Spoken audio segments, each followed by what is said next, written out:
All right, we'll call this meeting to order. Dan, can we get a roll call, please? Yep, Councilmember Bain. Here. Councilmember Husnick. Here. Councilmember Eigner. I seen him, he's Yeah, here He's someplace. around here somewhere. Just note that when he Yeah. comes in, on the agenda.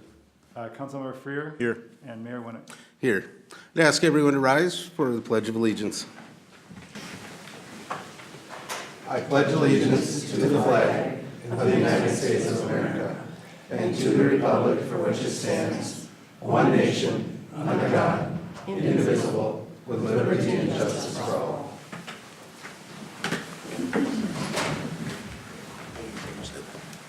What's that? Oh. And Dan, if you can make a note, Ed just came in.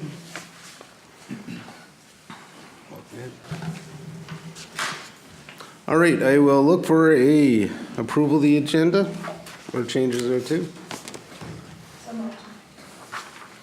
Do we have a second on that? I'll second it. All those in favor? Aye. Aye. Approved. So we're going to move on to the open forum. If people are here for the budget, we can defer you to after we give our budget presentation, or feel free to speak now as well.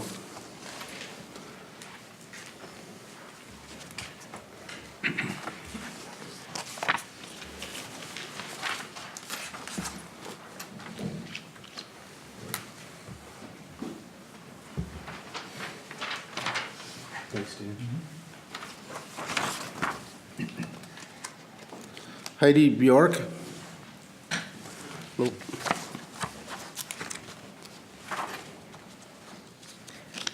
Hello, Mayor, Councilmen, and women.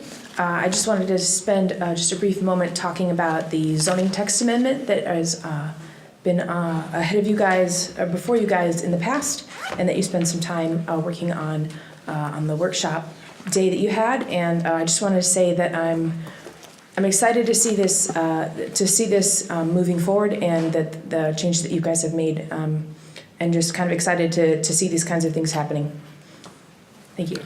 Thank you. Marina Andrus. What's it? What was the question? Oh, you signed up for open forum. Did you want to speak? You don't have to if you don't. I don't need to ask anything right now. All right, thank you. Mr. Cheetah.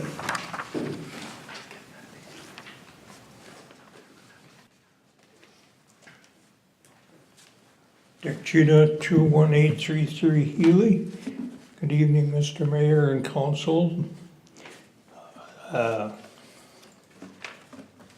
here tonight to thank you for doing a good job on building a budget that is as controllable as you possibly could make it. Realizing that the adjustments in there can basically be only made on the general fund side. That's where the flexibility is. In the business world, you might look at the other side of items that compose the total levy as fixed overhead. That's the concern I have.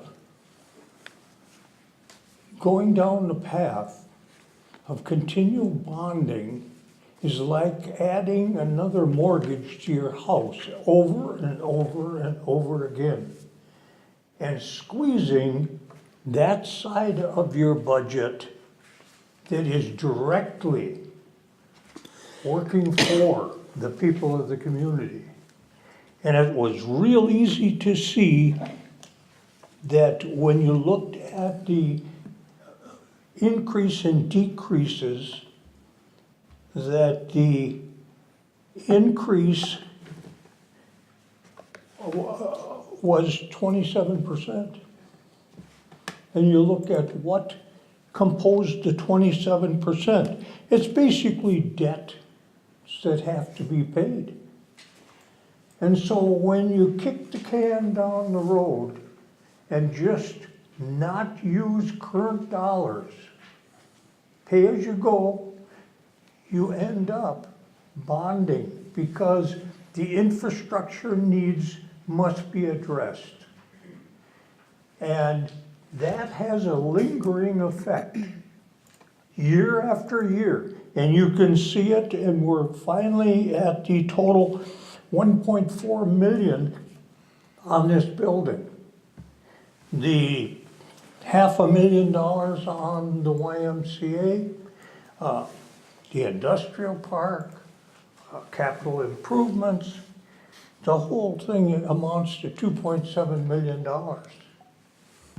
I would hope that someplace along the line, you will do a cost-benefit analysis on your spending.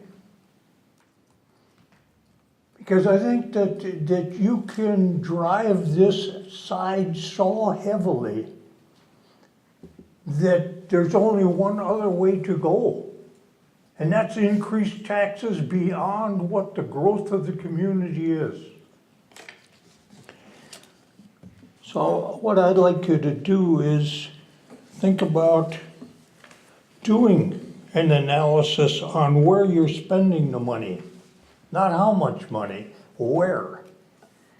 And I think that after last year, I was concerned because of the issues that took place early in the spring and the numbers that were bantered around.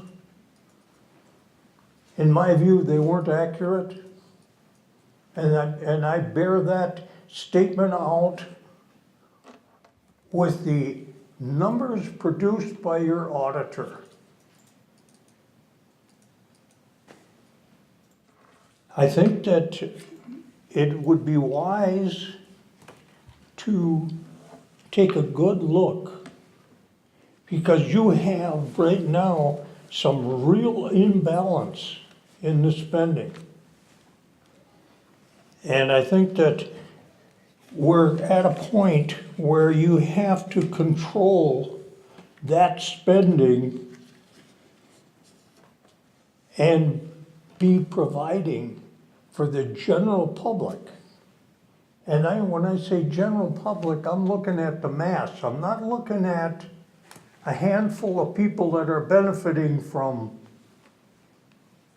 your spending or where the taxpayer dollars are going. I'm looking at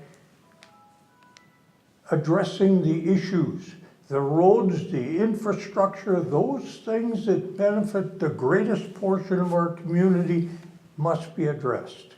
And they must be addressed in order for this community to grow. And I think you should be looking hard at how can you make it grow, whether it's through the EDA, or if you are looking at the growth in commercial properties, which gives you 3 times the return of a residential. I think wisely you can do it, but I think that you're on the right start. I appreciate the fact that you've moved to a more visible, transparent model. And that's reflected in this budget, and I'm sure that it's going to be reflected by your financial officer also. Thank you. Thank you. And Ron. Mr. Schaefer. Have you on the mister? Forest Lake, I want to bring up an old subject that I've talked about before. I'm wondering why I get taxed for streetlights that I can't see, trails that if I walked to it, I'd be in good shape by the time I got back home. So I'm never going to use them. The YMCA, which you gave away too much money. The industrial park is sold for $1 and paid the realtor $16,000 for not selling it. You know, the only a government could make out in this kind of a situation. No individual would ever do anything like this here. The stormwater runoff, I have no sewers within miles of my house, and yet you want to charge me for stormwater runoff that runs into the swamp that I own and pay taxes on. I think that there should be some kind of an adjustment made here. The city slickers, which I could have moved into Forest Lake City if I'd have wanted to when I moved up here. I didn't want to. And I didn't want the city to take us over either, because it hasn't done us one lick of good, and it's cost us a lot of money. So I would like to have somebody look at this situation and see if there's some way that we could resolve the equality in the taxing and the benefits that the people get. Thank you. Thank you. All right, that ends the open forum.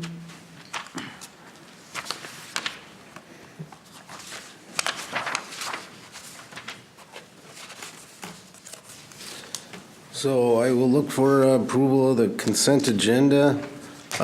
Just clarification, Aaron or Dan, this resolution for accepting the donation, does this need to be added into the consent agenda or? Yeah. Okay. So adding in the resolution, someone would like to make that motion? Mr. Mayor, I'll make a motion to remove consent agenda item C, add a consent agenda item letter O, which is a resolution accepting a donation from the American Legion to the Forest Lake Police Department in the amount of $500 as letter O, and then approve the rest of the agenda.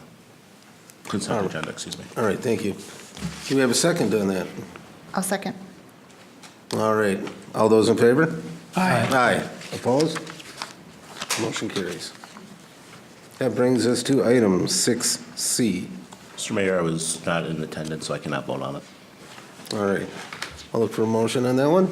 Mr. Mayor, I'd make a motion that we approve the city council minutes from November 27, 2017. Second. All right, all those in favor? Aye. Opposed? And abstain. I abstain.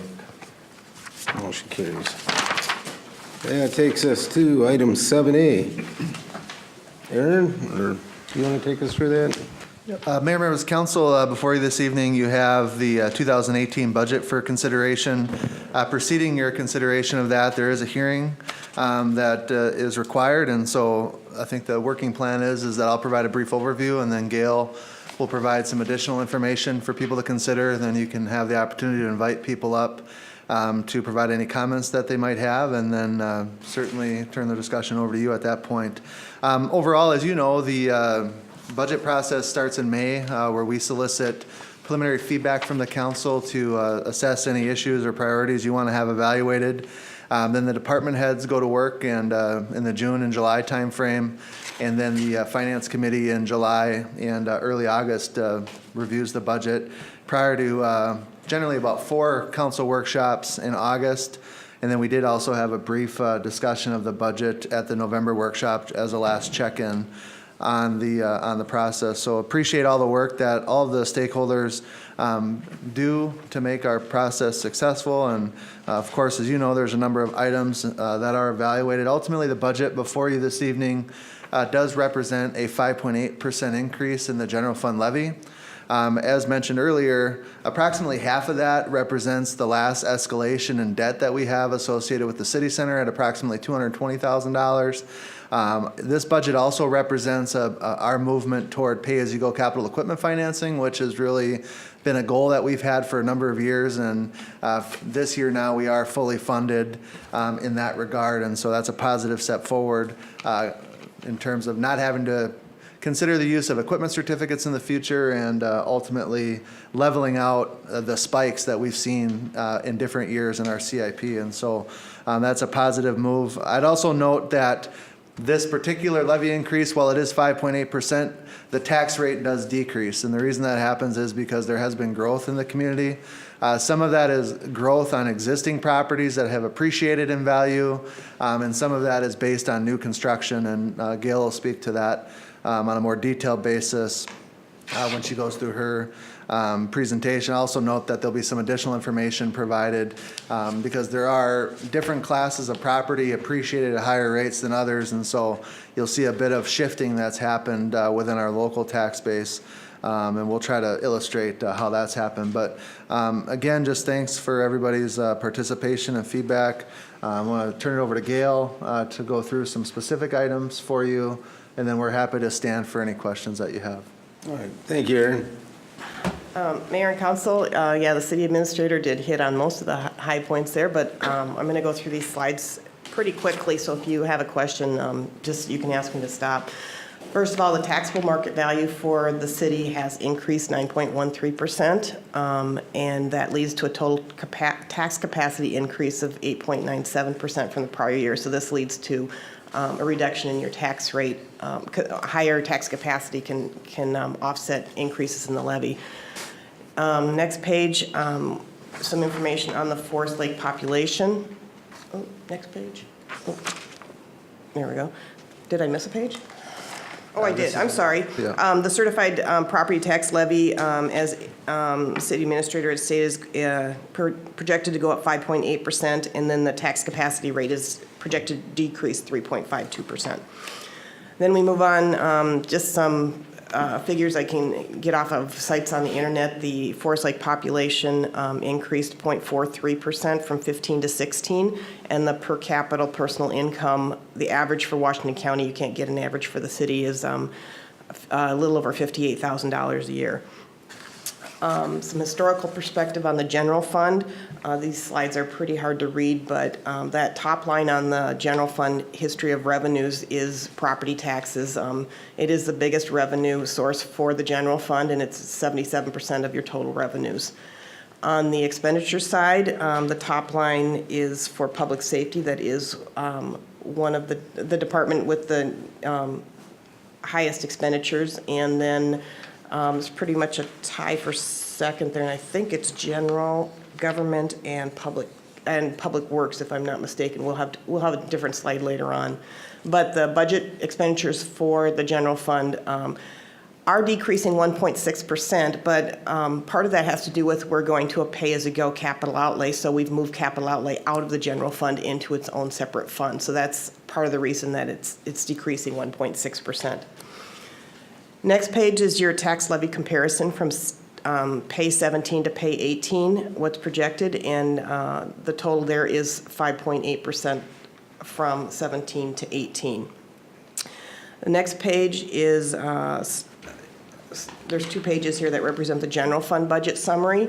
It can show your total revenues are expected to decrease 0.6%, and your total expenditures decreasing 1.58%. We do have a balanced budget proposed for 2018 because there's no change in fund balance projected for the year. On the next page. I'm just sorry to interrupt. The expenditure decrease, is that due to the pay-as-you-go? Yeah, the capital, if you look. Specifically, there's nothing else that's... Right, if you look down on that, yeah, there's $330 going into the capital replacement fund for a levy next year, and if you go to the next page, Aaron. No, one more up. The total capital outlay was $356 budgeted for 17, and there's 0 budgeted in the general fund for 2018 because it's budgeted in a separate fund now. Okay, so if you combine those two, you'd have a net If you slight combine the two, increase. if the capital outlay had stayed in the general fund expenditures would have gone, actually, I don't have the general fund expenditures, but the tax levy for the general fund itself, instead of decreasing, would have gone up 3.8. It's a 3.8% increase for all those operational costs, including capital outlay. Okay, all right. This next page is a pie chart, kind of does a better job of that other one with the line graphs. The revenues shows taxes as our biggest source of revenues for the general fund. And then for expenditures, it's public safety. Coming in second was general government, and third was public works for the breakdown of where expenditures go. This next screen, Hold on 1 second. I got a question on the revenue side. Aaron, if I remember correctly, it was probably 3 or 4 years ago, our revenue side was more like 85% taxes. What is the, and I know we did the franchise fee, which helps pay for the roads. What is the other change? Because that seems like it's gone up quite a bit in the last few years. Mayor, members of council, I guess I'd have to specifically look into that, but my impression would be is that, again, you've shifted some of the capital improvements out of that, and so I think some of those that maybe previously been allocated there, levy would have been allocated to fund the CIP on the outside of the budget. We've also seen, some steady growth in permit revenue, and so that probably is somewhat of an offset as well. Thank you. Go ahead. Thank you. The next screen is kind of a breakdown of the reasons for the increase in the levy as a whole. The first line item on there, it's the last escalation for the city center debt of $221,000. The EDA fund levy is also increasing by $50,000. Another item is the down under number 16, the stormwater.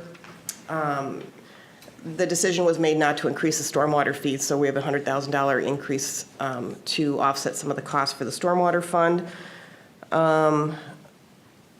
And then there's a number of other items that are increasing if you have any specific questions. Go ahead, Mike.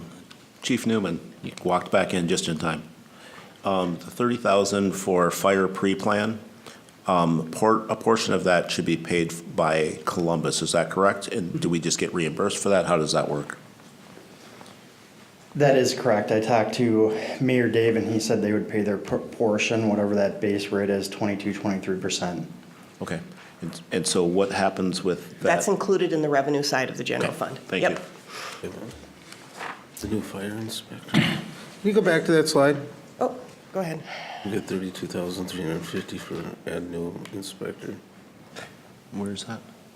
Line number 6. I have an incorrect, What's that? I have an incorrect, fire shouldn't be on there. Okay. Yeah, I'm sorry, I missed that when I was reviewing it. Mayor, members of council, the other clarification on that is, as this discussion evolved with that particular topic, is those funds would be dedicated, either for hiring a seasonal inspection or contract inspection, given the way we settled out with the fire inspector, building inspector position discussion. All right, thank you.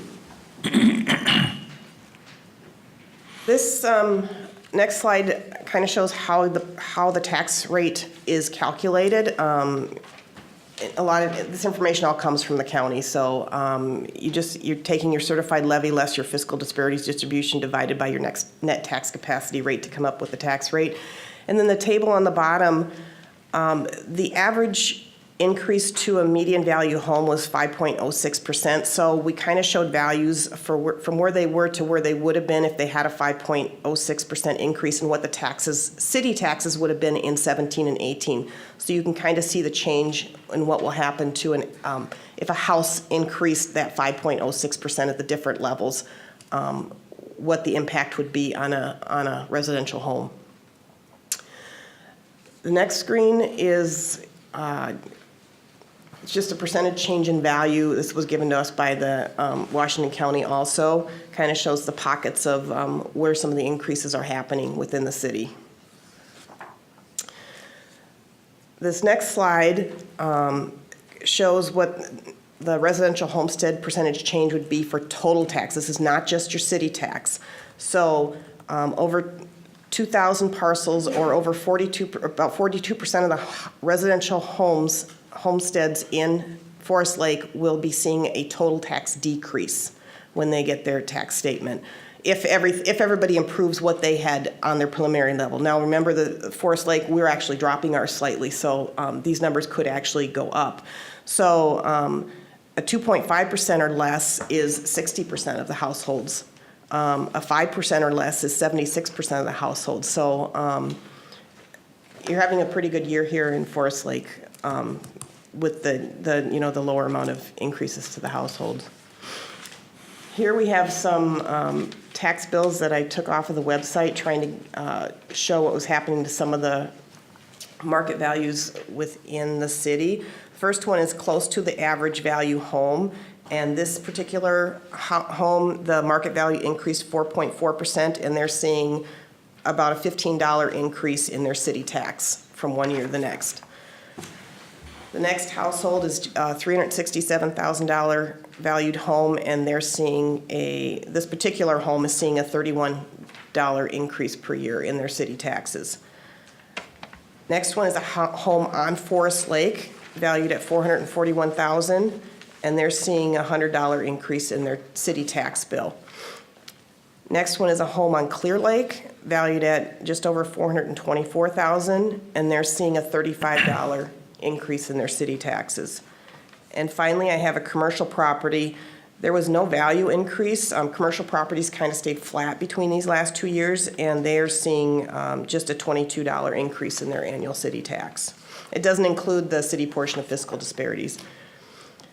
The next screen, this is a property tax bill. I think this was on the average value home, I believe is where I got this one from, and kind of shows a breakdown. The first section is for Washington County taxes. The next one's the City of Forest Lake. So City of Forest Lake is getting 34% of the total tax bill on this particular parcel. Then 31% goes to the school district, and then the miscellaneous ones are 10%.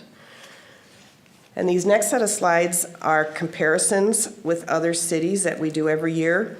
Some of this information I wasn't able to update. It's only as it was what was available to me online at the time.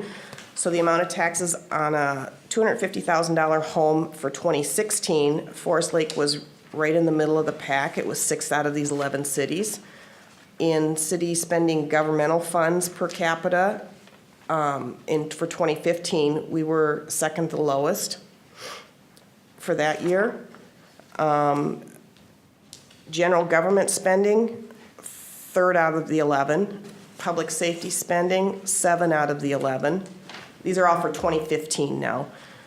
Police, and then public safety spending, this next screen here breaks down public safety spending a little more. So for police and ambulance, it was, I believe that's 7 out of 7. Fire was 4th out of the 11, and other public safety spending was 7 out of 10. Only 10 people reported, 10 of the cities reported on that. For streets, we were highest for 2015, and I went back and looked at this. Mill and overlay, we had over $700,000 of costs in 2015. Seal coating, we had over $200,000 of costs, and there were 2 pretty major pieces of equipment purchased for over $260,000 that year. So that's why that's an anomaly, I think. I don't think we're usually at the top of the pack, but it would just some strange things happen that year. Parks and Rec, 2 out of 11. Capital outlay spending, 2 out of 11. Debt service, 2 out of 11. And then 2016 full-time equivalent comparisons, we were the lowest out of those. It looks like there's 9 cities. Then if we compare to the peer group for our tax levy and our LGA, so this is all the funding we get from tax levy and LGA, we're the 3rd lowest out of those peer groups. Tax capacity, we're 5 out of 11, and then the population, we're 3 out of the 11.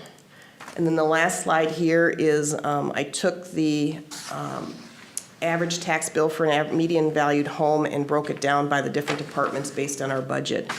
And it comes out to about $76.43 a month on an average value home. And I'll stand for any questions if you have any. All right, thank you very much.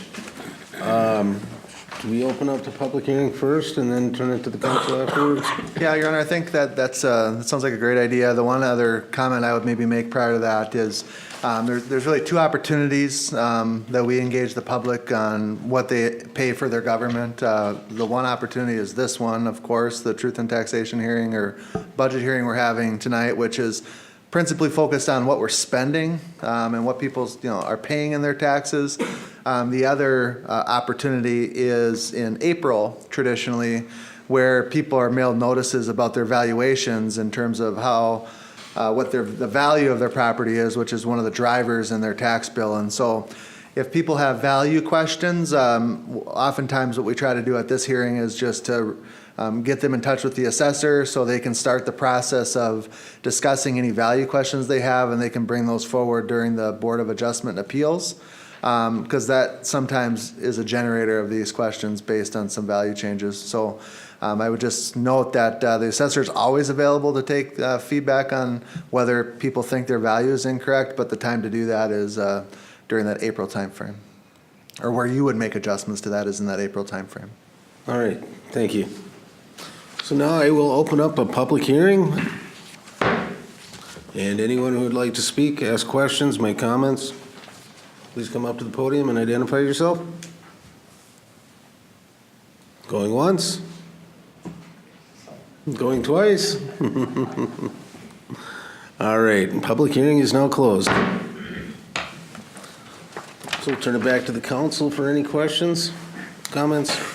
I guess, Gail, I had one on, our tax capacity versus, comparable cities of our population. And I didn't have a chance to see that chart very well.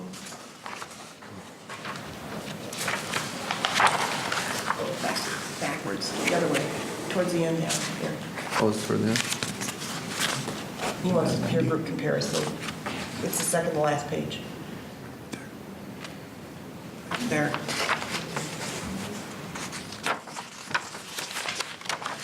So Mayor, members of council, as you can see, we're basically the middle of the road there. I mean, kind of a little bit to the left of center, I guess, as far as that's concerned.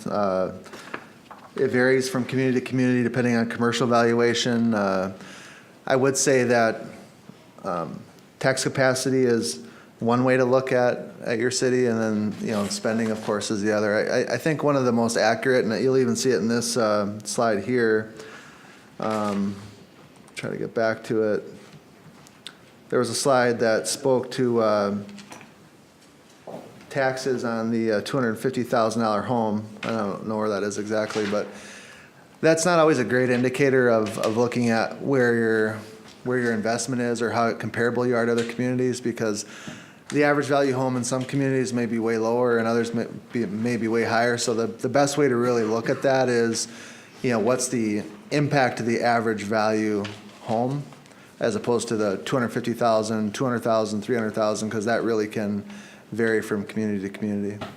So I guess as I was looking at it, the other part of that question was, tax capacity is derived from aggregate assessable value of all properties within the community. But I don't know how do we determine our commercial value versus residential value here versus, Farmington or Ramsey or, whoever. Is there a way that is looked at? I mean, to develop a community and grow it? Yeah, so Mayor's Council on that, ultimately the values are assigned by the Washington County Assessor, and they do it strictly based on a comparison of similar sales. And they use a mass appraisal system, so a lot of times someone might see, like if you're on the lake and you see a 15% increase this year, there was a specific mass increase on properties on Third Lake because they had traditionally been undervalued relative to what they were seeing in sales. So they will look at increases in value in certain subtypes of property. So for Forest Lake, it's Clear Lake, Forest Lake, what I'll call the more rural properties, the more traditional suburban properties, commercial property, apartments, townhouses, condominiums, and so they will look at sales within all of those groups, and if they have a sufficient number of sales, they'll benchmark that off. One of the largest increases in terms of valuation in this particular assessment period is in the apartment classification. Apartment valuations per unit are in the $70,000 to $80,000 per unit in terms of what they're seeing in sales by some of these institutional investors now, and so those values went up considerably this go around. So it really is localized, though, based on what kinds of sales are happening in your community. I do try to forward on those petitions, so at times if a commercial property owner, for example, has a concern about their value, they will petition that through, and you've seen how the county has made adjustments at times, but that ultimately feeds into your overall valuation. All right, thank you. I guess I was just, trying to get to just a little easier question of like, ratio of commercial value, how much commercial property is in Forest Lake versus some of these other communities? Because obviously that's, where we're going to derive a significant more revenue in the future.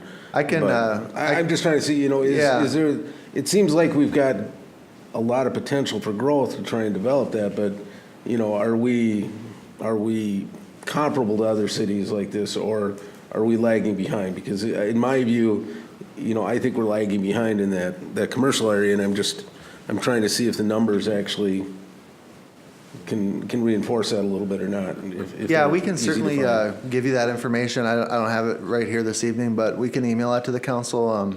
I think we're probably competitive, but you have to think about the communities we're benchmarking against. So we have our peer group, and that might be one conversation about commercial versus residential property.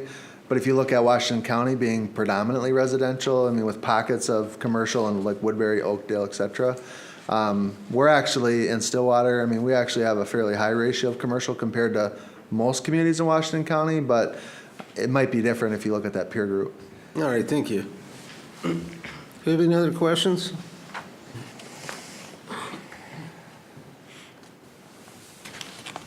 All right.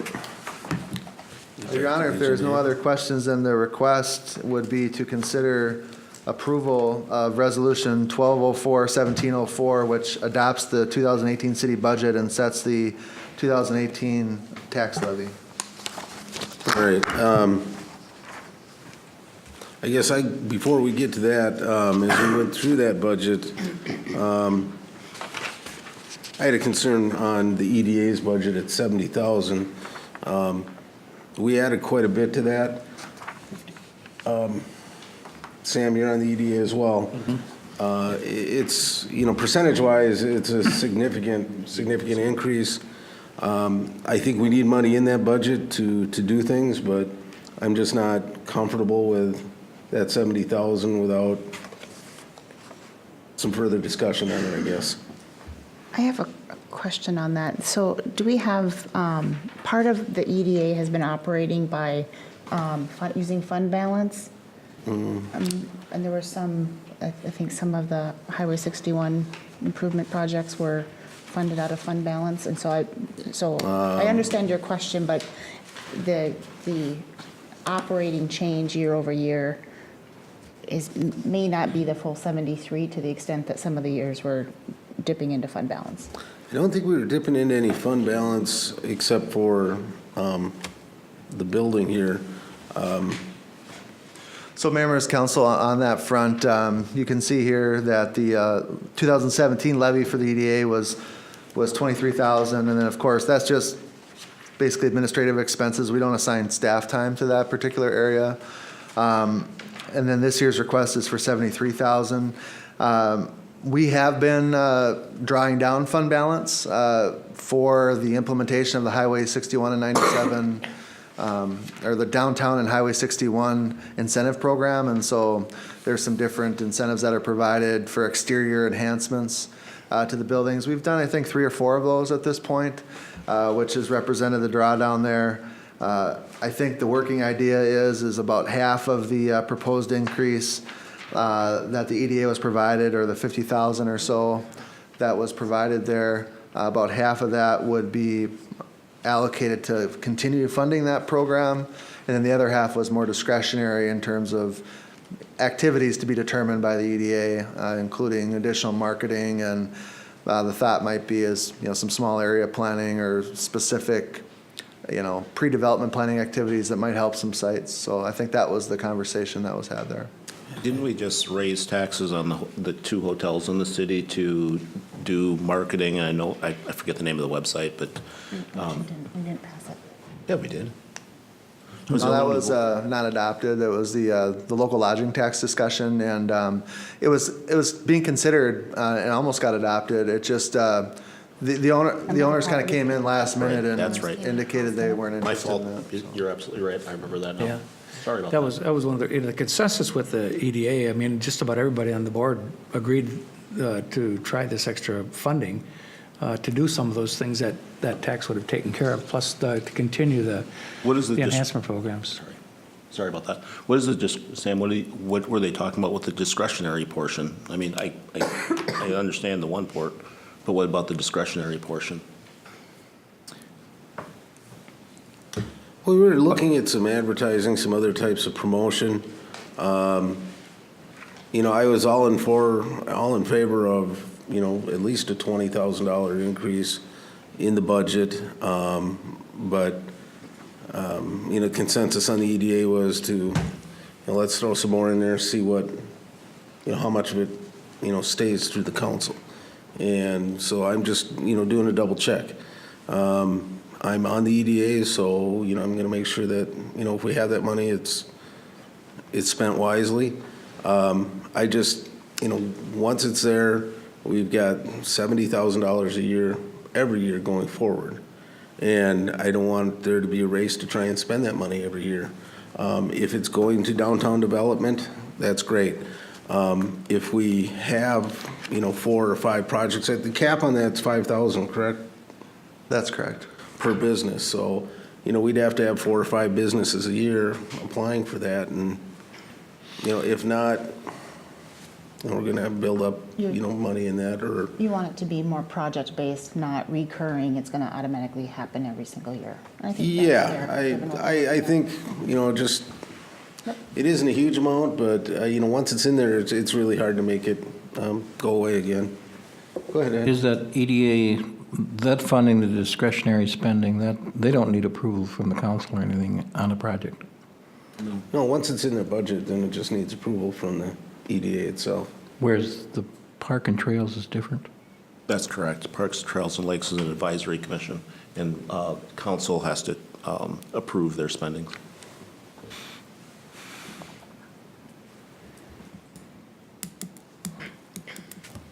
I'd be in favor of moving it down to, I think Aaron said the 50,000 is what they thought they needed in the budget. The rest was discretionary.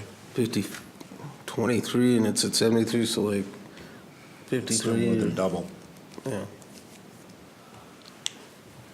Whatever the rest of the council feels on that.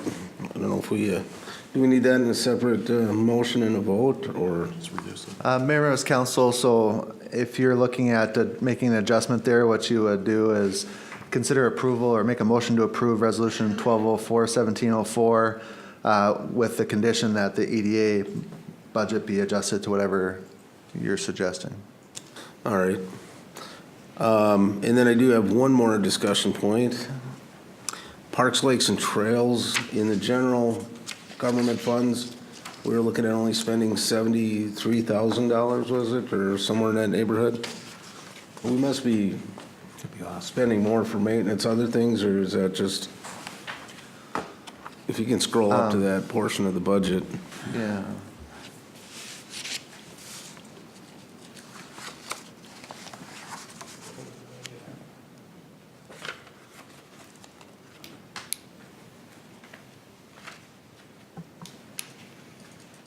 Gotta get up to the general fund here.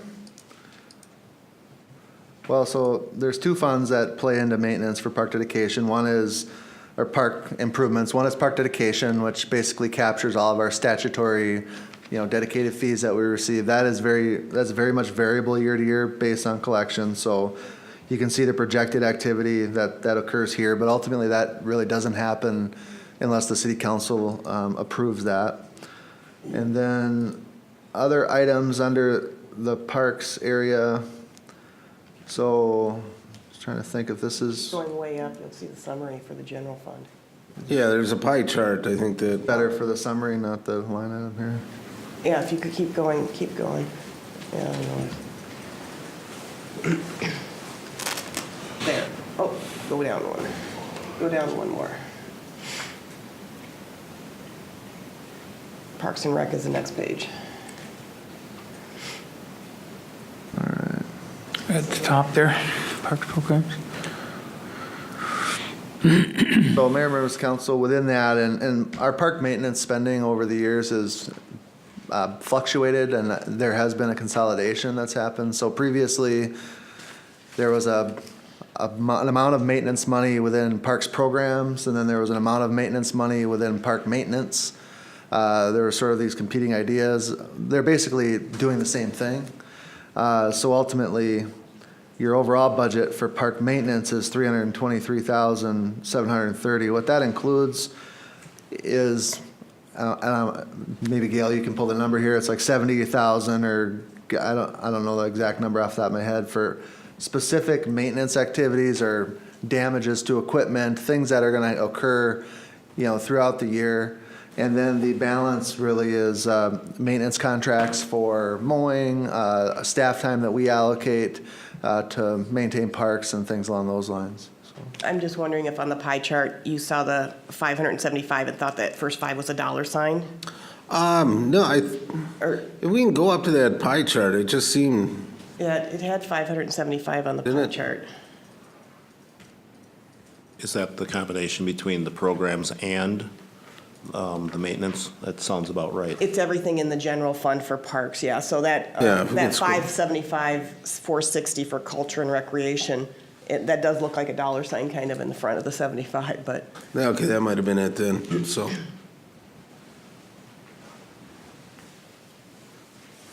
All right, thank you. Any further discussion? From my perspective, I think we've had a lot of detailed conversations to get to this point, so it's kind of anticlimactic. So at this point, I'm sitting with no further questions. Thanks, staff, for all the good work in getting us to this spot, but All right. The only question I had, I watched the Park and Trails Commission meeting last night, and they're looking at roughly 100,000 plus just for lakeside equipment. Where would that be in this budget? It's not budgeted. I know part of it is a grant that they're trying to apply for, but if they don't get that, So Main Rivers Council, that is activity that's projected within the Park Dedication Fund. Right. And so that, they have some projected expenses there, but ultimately, prior to a project moving ahead, they would submit a recommendation to the city council for your approval. And I would also point out that the Park Dedication Fund is the fund that they're paying back the interfund loan as well. So half of it goes to the interfund loan, the other half To the parks. goes for actual improvements at the parks. okay, thank you. All right. I'll look for a motion. Mr. Mayor, I move Resolution 1204-1704 with one adjustment, moving the economic development spending to 50,000 versus the 73. Do we have a second on that? I'll second. Any further discussion? All right, all those in favor? Aye. Aye. Opposed? And abstained. Motion carries.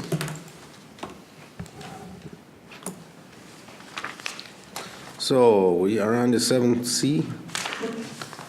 Donovan, do you want to take us through that? Certainly. Mayor, members of council, what you have before you are two ordinances that relate to, there's ordinance 669, would allow for the construction of garages and home additions in the MU1, MU2, and business park zoning districts. Those are roughly within the downtown area and Highway 61 corridor. And also allow for the expansion of non-conforming uses in residential districts. This is one that we have reviewed at previous council meetings. And also ordinance number 670, which would allow for the construction or expansion of certain accessory structures and non-conforming uses in the non-riparian lots in the single-family and rural residential zoning districts. In both these cases, what's presented is the exact text that you reviewed at the November 20th workshop, or at the, I believe it's like a October council meeting. I'm happy taking questions from city council at this point. Is it, would you be able to put the ordinance on the screen for everybody to see? I can do it, Donovan. Okay. Thank you. I think you mentioned this, there's no changes from the workshop that we, That's correct. the workshop conversation? Okay. I don't have any Any- further questions on this. We talked about it in a previous council meeting. We had a good discussion at workshop. We've heard a couple of public comments. And I thought we all had consensus on this. Yeah, we had an open forum comment today that was positive towards it. I also got an email from, I believe it's Mr. Butte, who who had spoke previously. He had also been through the update and felt like this took care of his needs. Yeah, but I heard from him as well, so. Yeah, good. So I would make a motion that we approve, of course, I don't have it in front of me, ordinance 669 and 670. Those are in two separate actions, or can we do them in one? You can? You could do them in one, yeah. All right, I'll second the motion then. great. Any further discussion? No discussion, but I'll just point out that this is something that 7 years ago was on the radar, and people were talking about it, and it's about time that it's finally getting taken care of. So thank you for your patience, and it's about time. All right. All those in favor? Aye. Aye. Opposed? Motion carries. Gateway Green, the second edition. Donovan. Mayor, members of council, this also is ordinance number 671 that would make official, Dan, can I get video, please? Make official a zoning map amendment for subject property located here on 4777 19th Street Southwest. Change the zoning from highway commercial, which is the red area, to multiple family, which is the more orange color. This is part of the Timber Ridge proposed apartment building, and this also is coordinating with that comprehensive plan amendment that the council authorized the submission to the Met Council for. So happy taking questions on this one from the City Council. Any questions for Donovan? Just first question, or only question I got is, when we change that zoning, how does that setback from Everton change from the highway commercial setback? Good question. The multiple family setback is 30 feet. I believe it's about 30 feet for the commercial district as well. So we got some consistency throughout the corridor of Everton. Correct. Okay. Any other questions, any other comments? Go ahead, Ed. Only one I have is that zoning change just applies to that property, or will it affect bordering properties like the property next to Menards? It's just this single property. Actually, it's half of it. Half of it's zone multiple family right now, but it's simply the one lot that's actually on the fronting Everton. It was changed in 2006 for a potential commercial project. Then when the recession came, the project went away. So this is somewhat going back to, it's another amendment to change it back to a more residential use that it formerly had. I have maybe more of a process question. So this is required in order for the Timber Ridge project to proceed, is that correct? Correct. Right? Why did we not do this the same night when we did the comp plan amendment and approved the preliminary PUD? Just process-wise, I'm just trying to understand process. Process-wise, yeah, sorry, I should have mentioned that. The city did a public notification process. Okay. And, posting on the website, and we had to go through a Got it. period of time for that to occur. And the planning commission was part of that as well, and the planning commission just approved in their last meeting, is that, They or that sequence correct? recommended the Okay. city council approval of this. Perfect, thank you. Any other comments, questions? I'll look for a motion. Mr. Mayor, I move ordinance 671. All right, do we have a second on that? I'll second. Any further comments? All those in favor? Aye. Opposed? Motion carries. And now, SRC. Rate increase request. Aaron, can you start that one, please? Mayor, members of council, maybe I'll defer to Ms. Strand, and then I can fill in from there. Do you want to? Okay. My name is Margaret Strand. I live on North Shore Trail in Forest Lake. I am the owner of Forest Lake Sanitation. Forest Lake Sanitation is a 54-year original business to Forest Lake, with 11 employees directly involved in the daily operation of servicing the rubbish and recycling needs of the citizens of the city of Forest Lake. I'm passionate about our company, having worked along with my husband to build it over the last 32 years. I grew up here, I live here. And I have a slide presentation for you.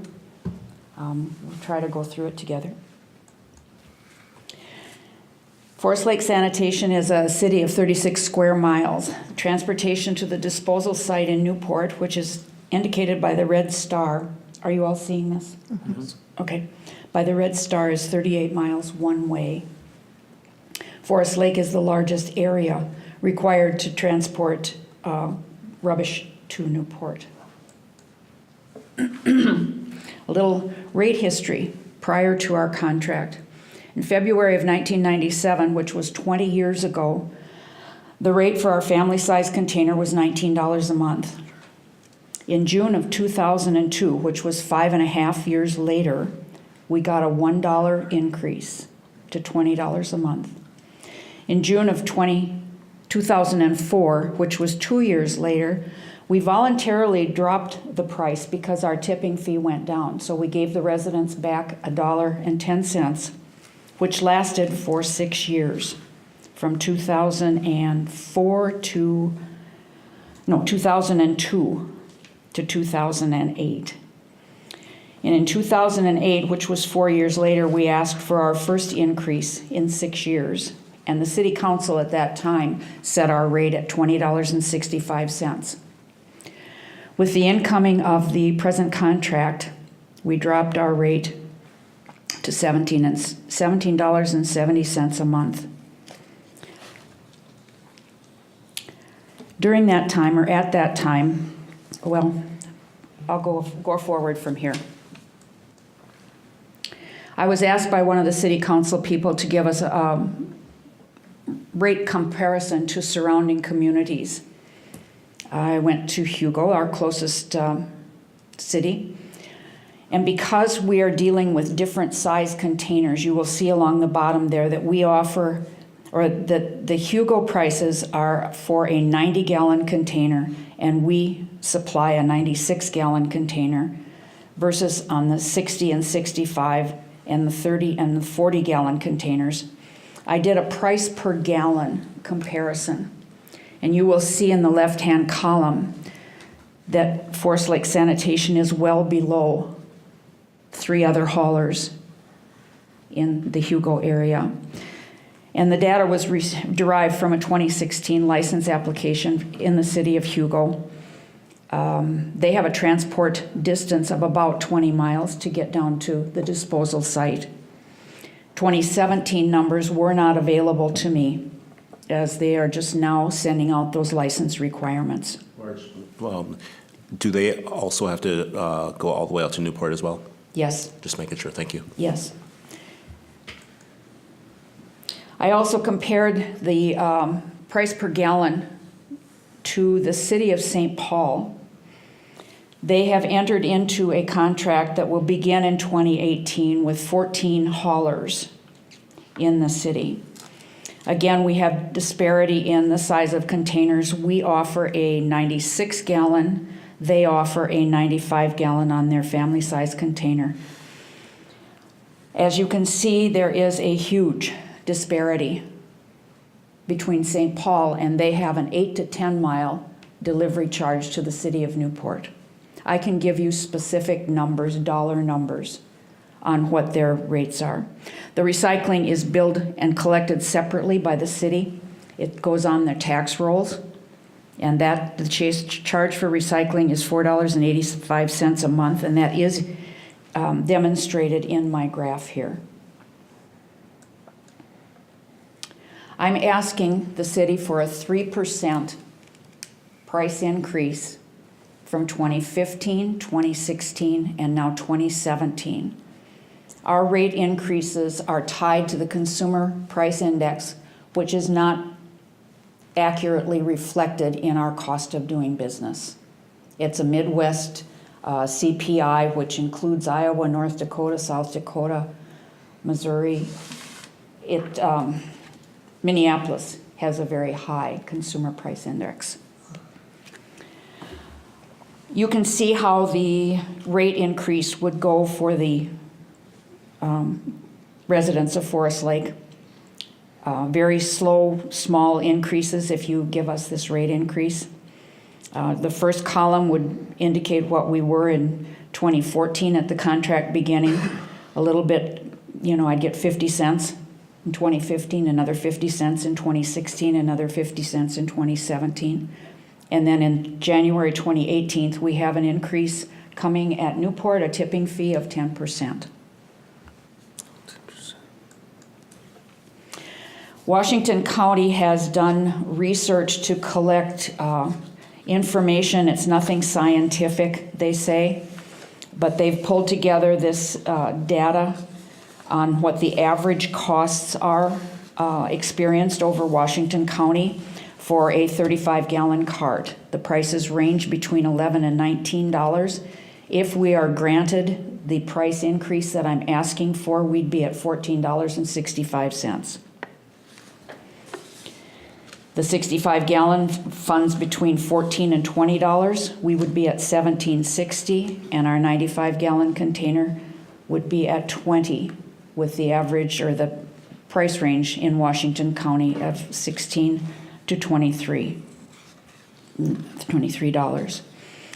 Incidentally, the disparity here too, we offer a 40-gallon container versus Washington County researching a 35-gallon, and we offer a 96-gallon container versus a 95. So again, we're always dealing with different container sizes. Trucks, insurance, retaining qualified employees are our greatest challenges. At this time, we're asking for a 5-year extension to our contract, which will enable us to purchase new equipment and continue offering waste and recycling services with the same great quality and safety standards.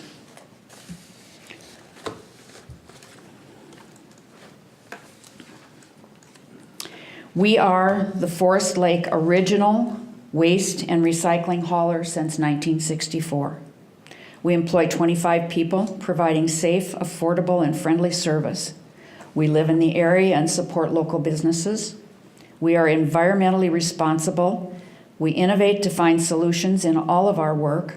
We are compliant to city, county, state, OSHA, MPC. We fall under all of their rules. We genuinely care about our customers, employees, and the community. Thank you for this portion. Then to go on, I will tell you that we suffered a shock in 2014 when we received the RFP in violation of our 25-year contract with the city. We were faced with predatory pricing from another company wanting to steal what we had built over the previous 32 years. In order to continue to serve our residents, we took a huge reduction in price. We serve approximately 5,000 homes, for which we took a $3 a month reduction, amounting to $15,000 a month to us. Multiply that by 12 months and it comes out to $180,000 a year. The SCORE funds, which we had access to prior to this contract, were withdrawn, amounting to about another $25,000 a year that we suffered in loss. At the same time that the contract was signed, we offered a $60 per year coupon in order to increase the recycling tonnage for the recycling of appliances and computers and electronics, amounting to a $5 per month asset to each homeowner. When you compared, when your compost site got in trouble, we opened our compost site to your residents. We initiated a curbside composting program involving thousands of dollars to us for the purchase of new containers at an unreasonable rate of $50 a year in order to keep leaves and brush out of the waste stream and provide leaf removal for your residents. I have another form that I want you to look at. I'd like to hand out to you. I'll try to go through it quickly.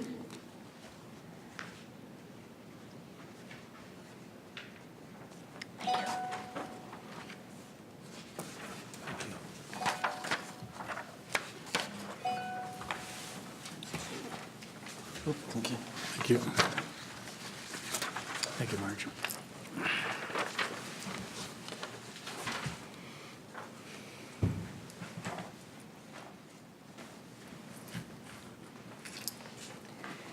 This is a price comparison.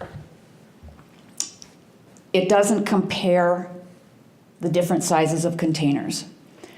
If you follow with me along the top line where we have a 96-gallon container, at the beginning of the contract, we offered a $17.70 price for that 96-gallon container once a week.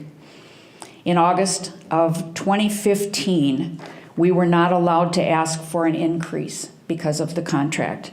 In 2016, the consumer price index was 0, so we didn't get an increase. In 2017, the consumer price index was 0.8%. We got 12 cents. I'm asking for 53 cents, a 3% increase each of those years, and then our tipping fee, January 1st, is projected to add 66 cents to our residential bill, an average of 66 cents. I compared with the Hugo prices down below.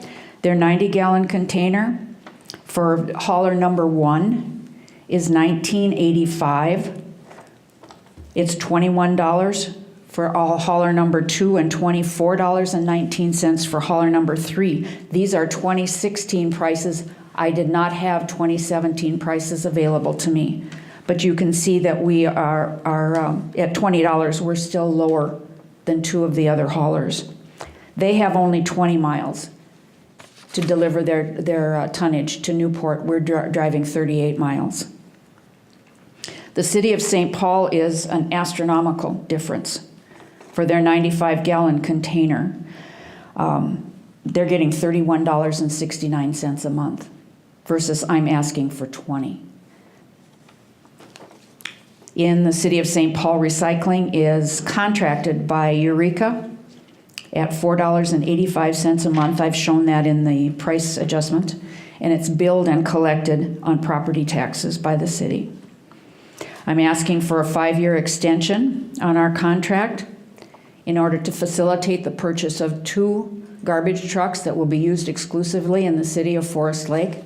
They're over $300,000, and my bank wants to know that I have the ability to pay for them by the extension of the contract from ending in August of 19 to 2024. If we are granted the increases that I've asked for, we are still going to be below the price set by the Forest Lake City Council in 2008, over 9 years ago.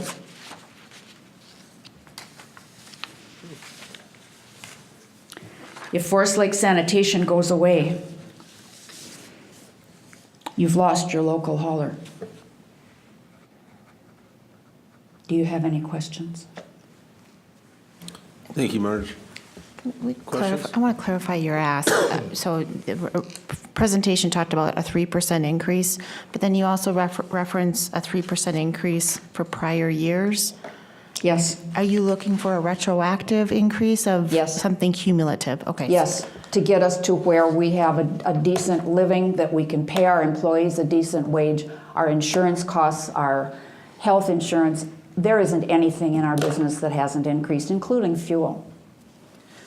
Okay. To clarify that, it wouldn't be retroactive to I'm not going bills to or back payments. bill. No, I'm not going to back So it'll bill. be I'm going asking for a forward. $20 rate So it'd be a cumulative, but starting. starting January 1st. It's a 13% increase if you go from Where we are now. where we in 2014 to what you'd be proposing for January 1st, 2018.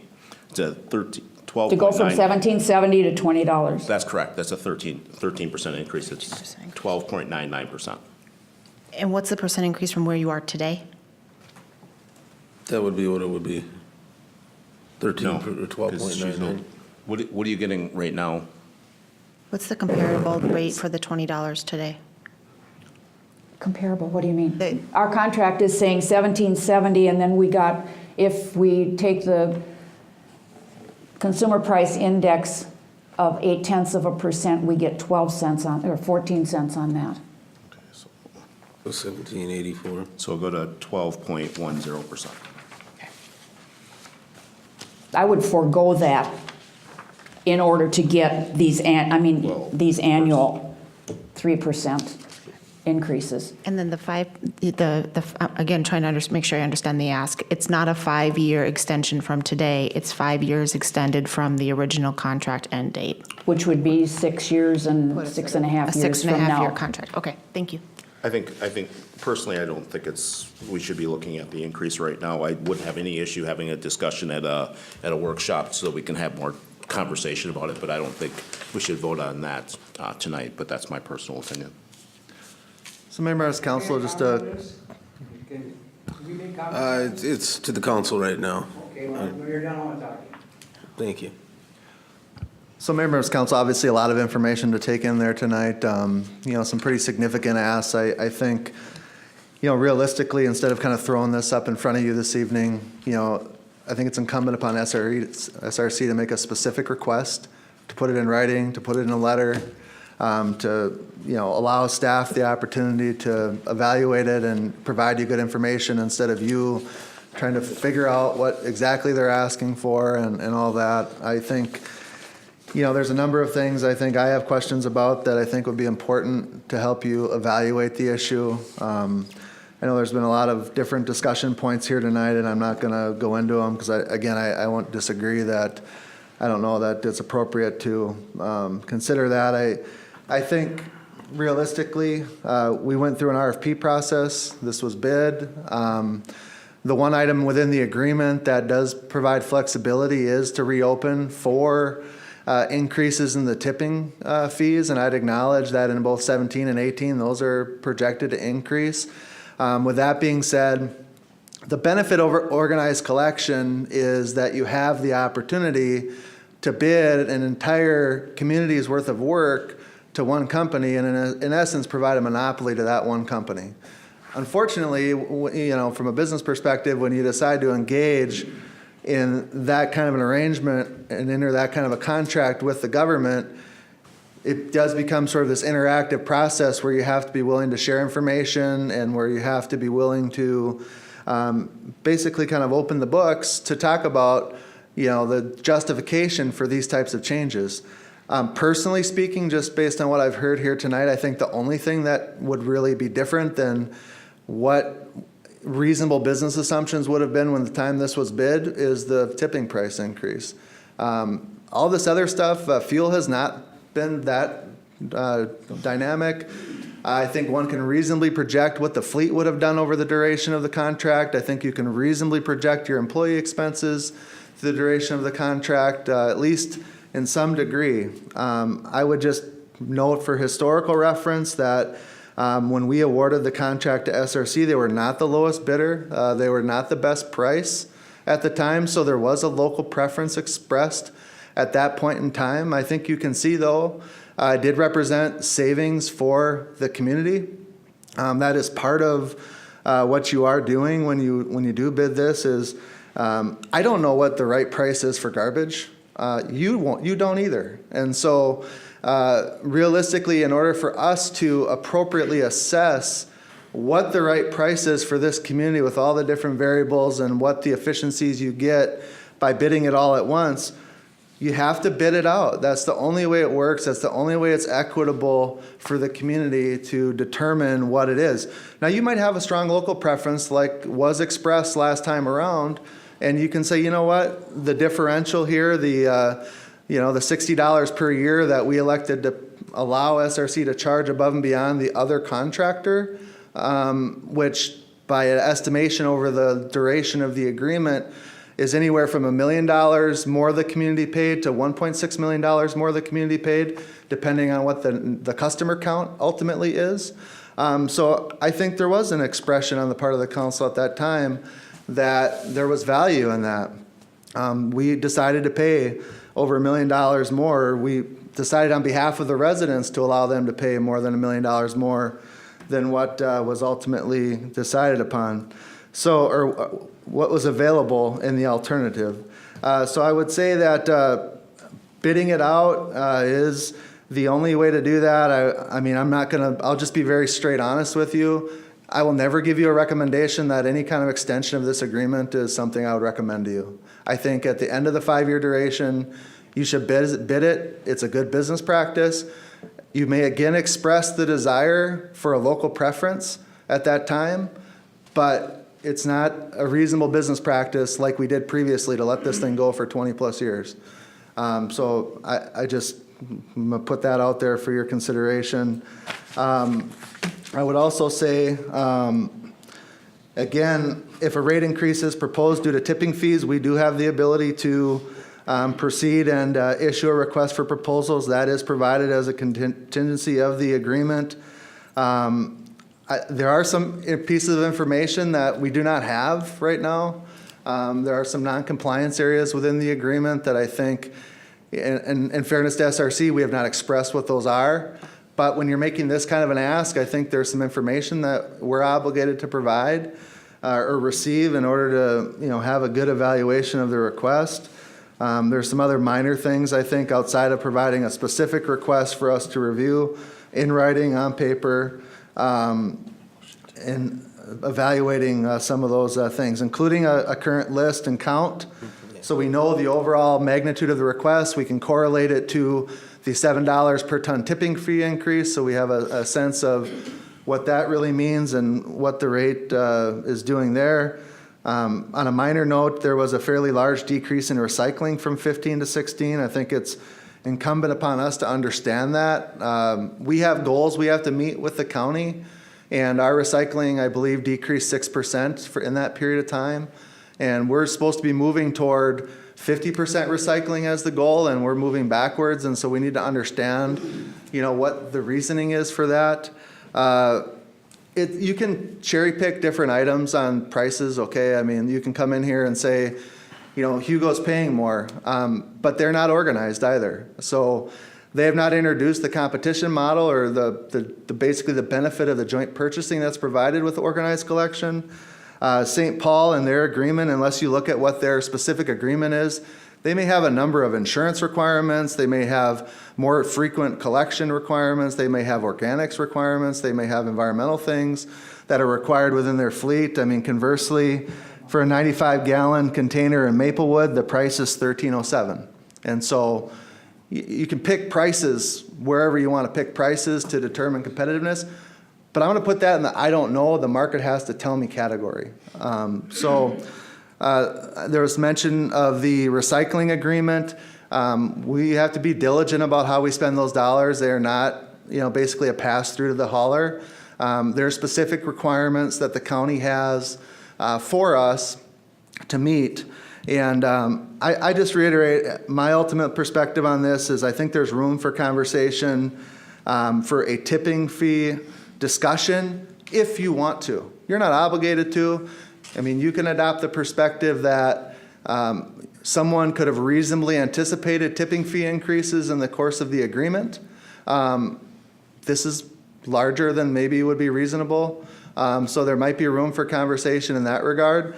All those other variables, I can't see how you wouldn't have forecasted those when you bid this work. So I'm happy to answer any questions if you have any. with me. Aaron, what about the bonding expense? Is there any flexibility there? There's an expense for bonding that's required under this contract. Yeah, if I'm understanding your question right, there's a performance bond required. Yes. And, it's ultimately the discretion of the council. Ours isn't probably higher than some. I don't know. I mean, I guess if they showed us what the expense was for maintaining a certain level of coverage and what the decrease would be, that's a discussion point. But that's your protection in the event that you have non-performance. There's a protection in the event that you have damages. That's sort of why we do it for street projects and other things. So that'd be an assurance that you would be wanting and willing to forfeit. It looked like there was some flexibility in the contract when I read through it. There's a step back if they have no issues and things like that. All I'm saying is that there's an expense there that, if there was, it would help out with what they're talking about. If we could back off on some of that a little bit. I think if they showed us, like, hey, we could save blank dollars and we'd still get you 200,000 of coverage versus margins at 350, it's off the top of my. $375 right now, and it costs us $13 a month per resident. to $13 keep a that. month per resident? 13 cents per 13 month cents. to keep that bond, and you'll never use it. In 2002, when our building burned to the ground and we lost 9 trucks and a front-end loader, we didn't miss a beat. We picked up Forest Lake in spite of our losses. So, I mean, that's a policy question for the council. I would suggest you would want some level of coverage there, but you could determine what you think that is and what the price reduction would be at whatever level you're comfortable with. So the idea is that, and I think this has been discussed with several people, is a workshop situation. I think it's going to end up there. Yeah, I would be in favor of having much more of a discussion at a workshop. I don't think. With just this subject alone, because it would take an evening, I think, Several. I was here for the previous discussions, and yes, I would agree with you, Sam. It's probably that item and that item alone. Well, in all fairness to SRC, I mean, we need to look at this pretty thoroughly, I think. And, Well, I don't disagree with you, but we did look at it very thoroughly last time, and I agree with a lot of the points that Aaron brought out. There was a local preference, and I was the third vote. So I was very torn that night, and so yes, there was a local preference given to keep those people employed 34 years, like you said. So, but I'd love to have the discussion. I don't think asking for an extension of 5 years is even reasonable without sitting down and actually having some detailed discussions and the city getting the information that they're requesting. What information are you requesting? well, the cost comparisons would be the big thing. I think is what these folks are looking for. Aaron had pointed out some Yep. things. And then the issues of areas that there may be non-compliance, having discussions with that. In fairness, didn't talk to you, you don't know about it, so. But, Well, and I was on that committee, and, it was 100-some page RFP. I've never seen something quite that convoluted for something as simple as how much a month are you going to pay for monthly service. It was tough. I think that RFP was way over the top. I wish we had that detailed an RFP for the airport runway, because we wouldn't be in the position we are. yeah, we would. Yeah, so definitely a workshop discussion. How soon can that be scheduled? Our rate increase happens January 1st. I don't think it'll happen before then, but I think we can definitely get it in January. I think we're going to be able to. Yeah, we've got a number of items on the regular workshop, and so it's really council availability driven. I'd be hesitant to set a date because we don't have the information yet. We don't have a specific request. We asked for that. It was not provided in advance of this meeting, and so You asked for what, Aaron? I asked for a letter explaining your specific request. But I think, until we get the information, that's going to probably generate follow-up questions. I think at that point, when you start to see like, we have a common body of information that we're willing to go into the meeting with, and I don't know why it does have to take that long, but it's a special meeting in January type of situation, I would think, so. Oh, you were going to say something? I'm just waiting to see if anybody else has it. Well, no, the only other comment that jumped out at me through all this is, if the county runs Newport, or is that That is correct. I mean, they're taking a 10% increase. When was the last time they had an increase? Yeah. I think they take a small one every year, but the county did not run it. The county's recently. The county just bought it back from the RRT contract, right? Okay. RRT ran it before, and they asked for some huge increases, but that's when the county decided to buy it back. So Okay. that's what made the county get into it again. And the details I don't know off the top of my head, but I know that that's what Isn't it on the screen right now?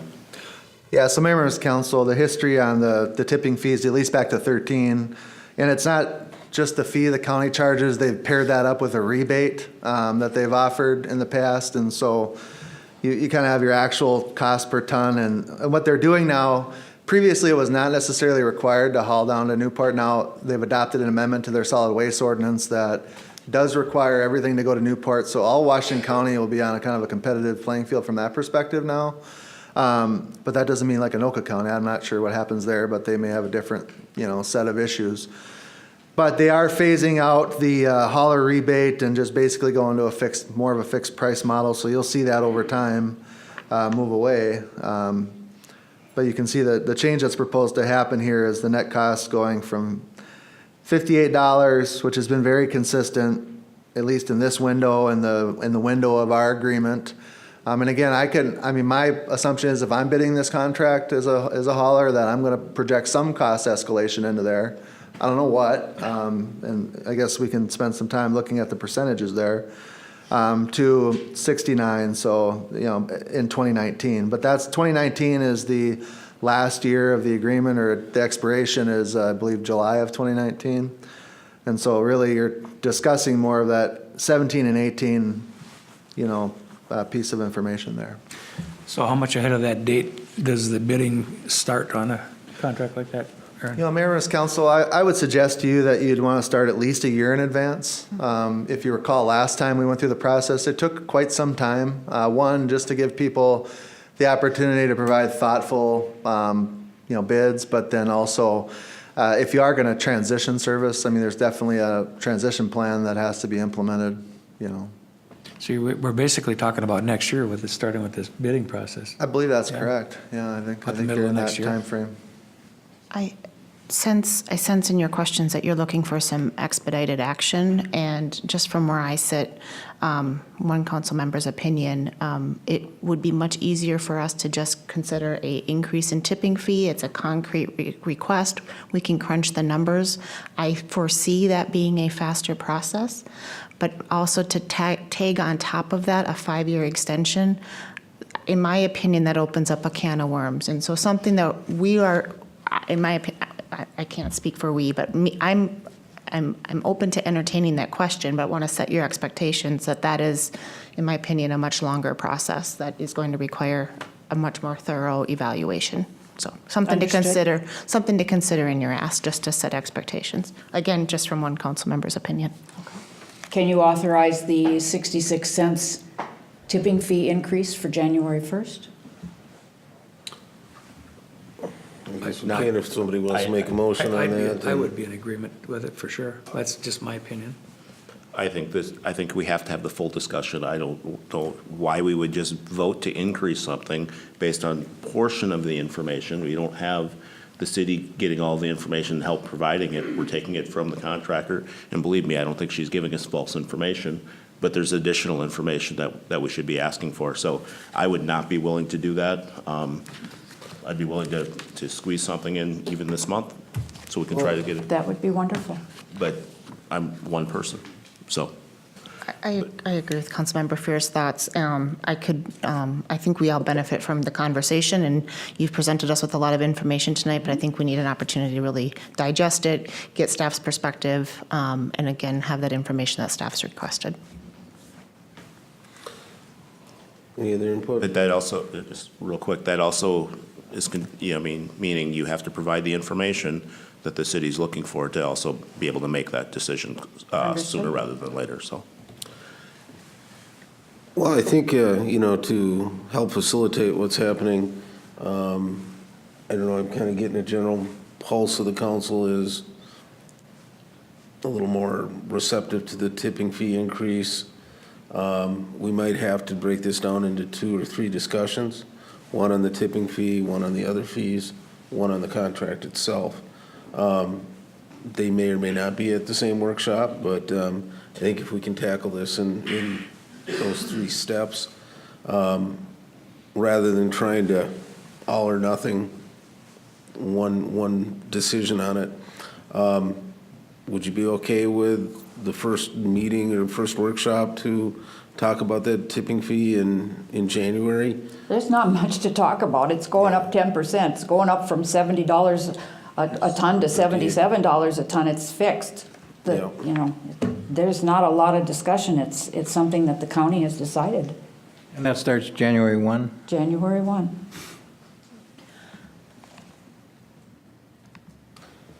Well, I'll just speak on your behalf for a minute. Alvin, just for you. No I've been dealing with these people now for 28 years. Okay, first of all, I'm a retired pricing negotiator in aerospace, and I only pay with a word like Aaron does. First of all, I've been dealing with SRC since I've been here 20 years, 29 starting pretty soon. Okay, they've been satisfactory to me. You guys hit us with a $40 a year stormwater thing, which is a bunch of crap. I live on the Scandia border. Okay, we're paying $7 a month for my gas and light bill plus tax for something for the streets for this damn city here. You guys built this place without voter approval. You gave $13 million bill to the YMCA plus free land. Okay, I think what this city should do is get their act together, take care of the local businesses. They've been successful. They got a big company trying to run. You guys throw money around like nothing to it. And as far as I'm concerned, I think the city administrator's job should be put out for bid. Because this city has spent so much money, this city has spent so much money throwing things around, and they're trying to just save a small business. And I'm ashamed that the city sucked up the township. Like Ron says, we've gotten nothing from you guys since we've been sucked up, and that was in 2001. And so here's a case of a person that's trying to run a business, what I've been happy with for 28 years. Let's give them the benefit of the doubt. And he says, oh, the hell with them. Well, wait a minute.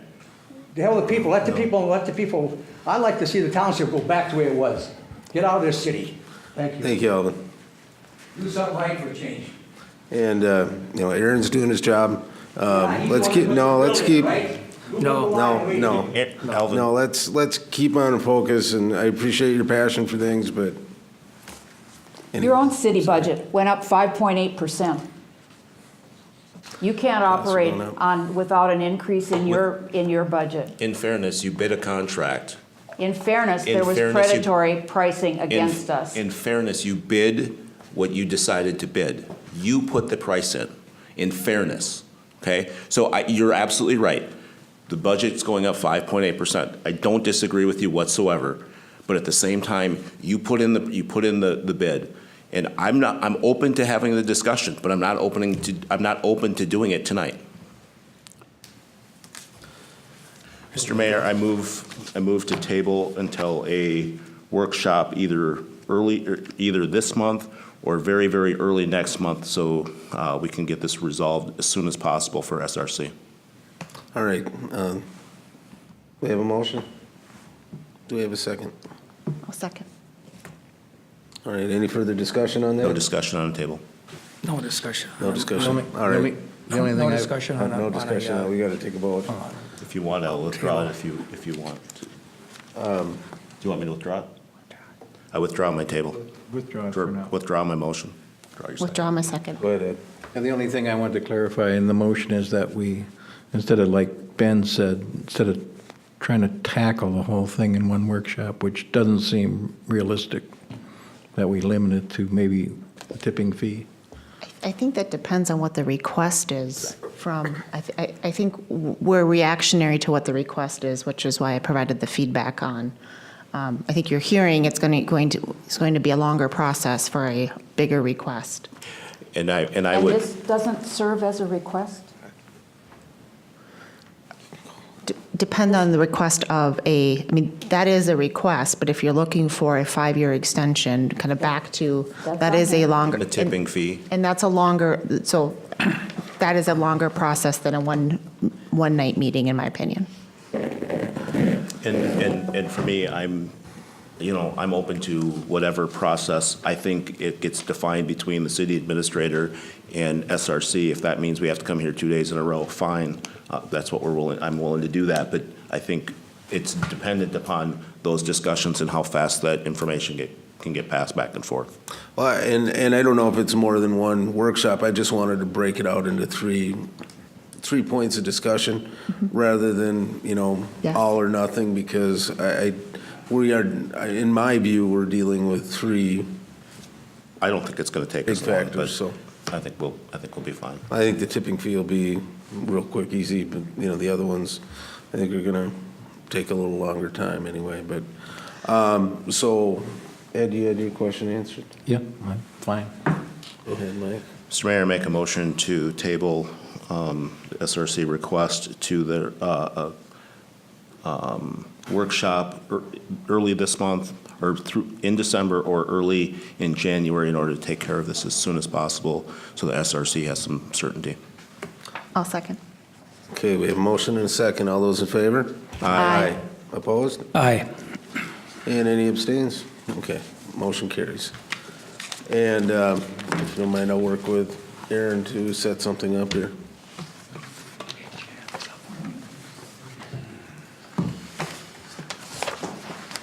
I think it's going to have a tipping fee, that's all. Ryan, 2017 year in review. Oh, Your Honor, we have item F here to tackle. So, I'm sorry, fee schedule. Yay.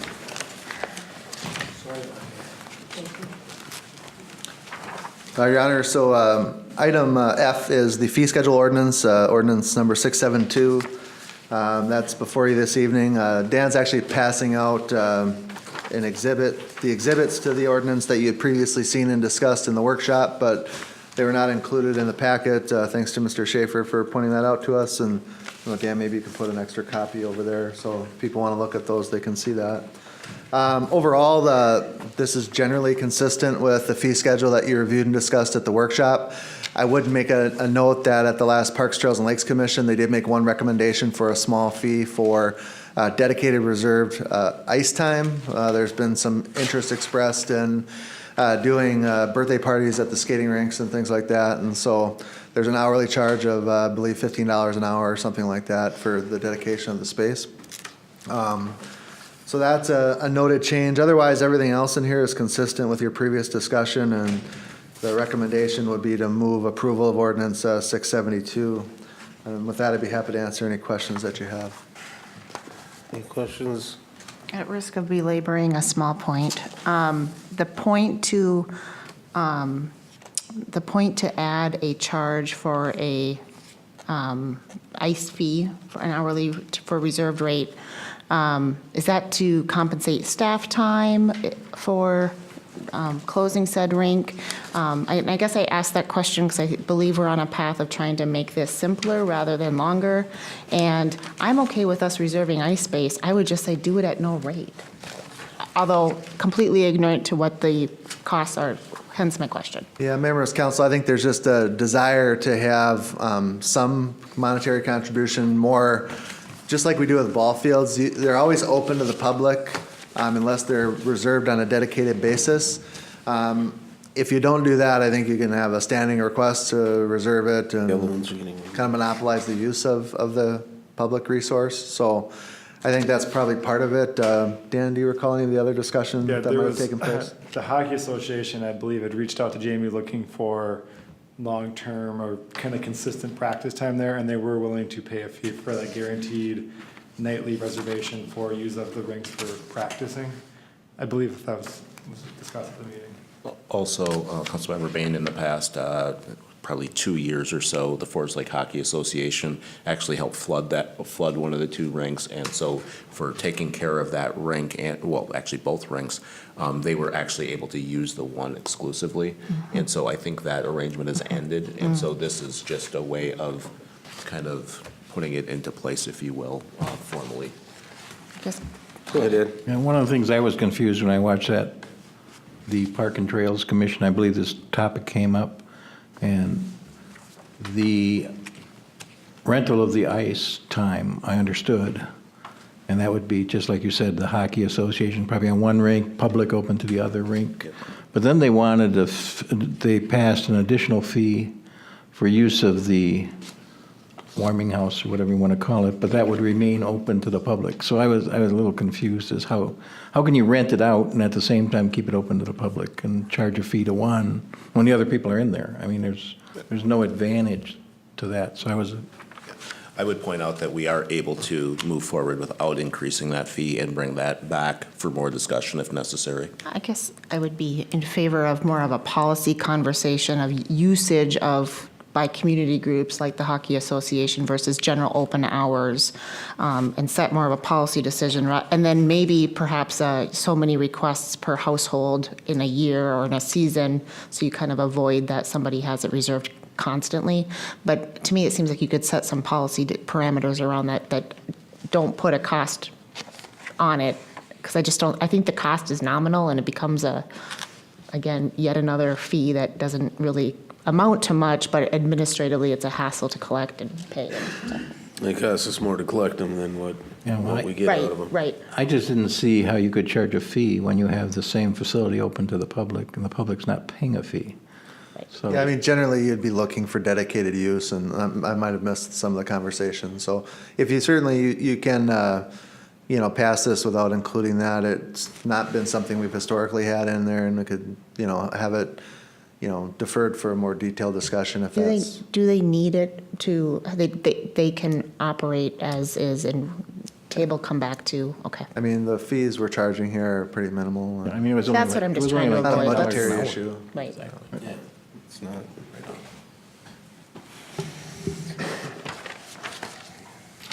I know at the workshop, we had discussion about the dog license fee and some of these other fees that were on here, and I believe I said that I was in favor of eliminating some of these fees completely, so. So Mayor's Council on that front, the last direction I think we received on that was that we would, in some of these areas highlighted in orange, we will be bringing forward specific policy discussions for the council to determine if you want to eliminate or modify the ordinances that provide the basis for these fees. And so, I think like just by example, one of the working internal discussions on the dog licenses, I think from a staff perspective, we're open to moving away from the dog licensing. Participation's been low, but maybe we allow or continue to require that, dogs have their rabies vaccinations in place, but we don't necessarily need to get proof of that and get them licensed. So I think we're going to bring a series of recommendations on a number of these to you that would likely involve eliminating some of these, but they have to have parallel ordinance reductions to make them go into effect. We could do I anticipate we may have a cleanup fee schedule in that February, March timeframe, depending on what the council's discussion is on airport lease rates, because we're in the every other year phase of that discussion, so the airport commission will be discussing that probably January-ish, I suppose, February, whatever it is, and there'll be a subsequent ordinance adopted that could clarify that at that time. All right, so we're gonna have. Can I add something for the? Go ahead, Dave.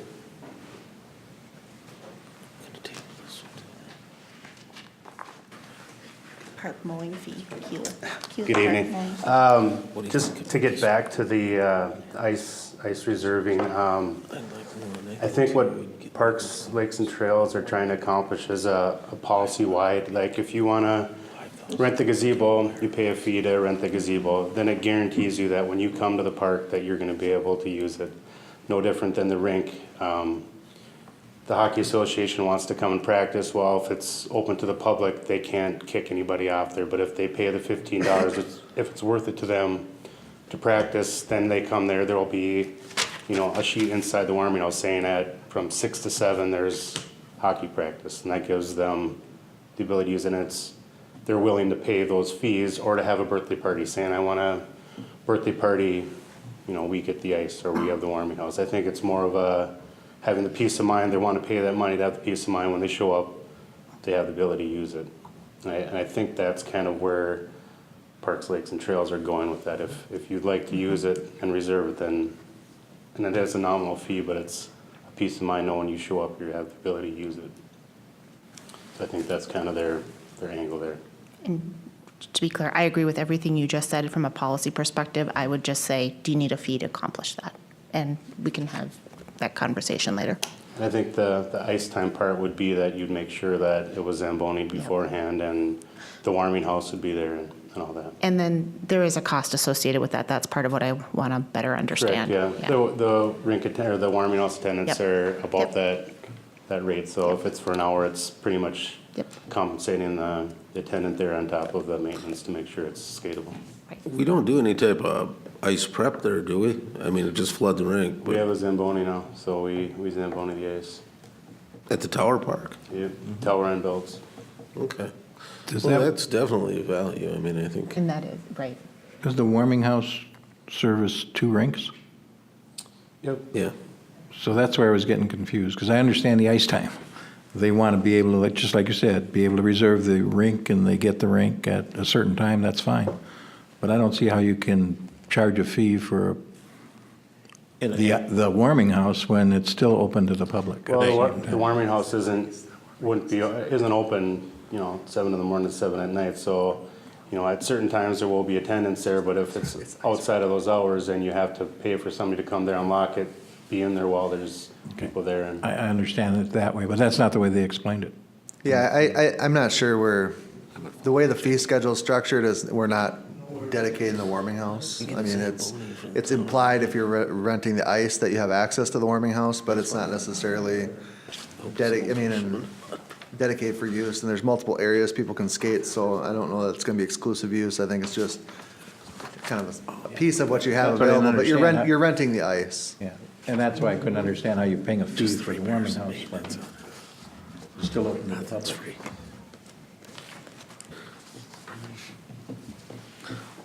All right. that's all I have. Thanks. Thank you. So what are we doing on this? Any other changes, any other comments to it?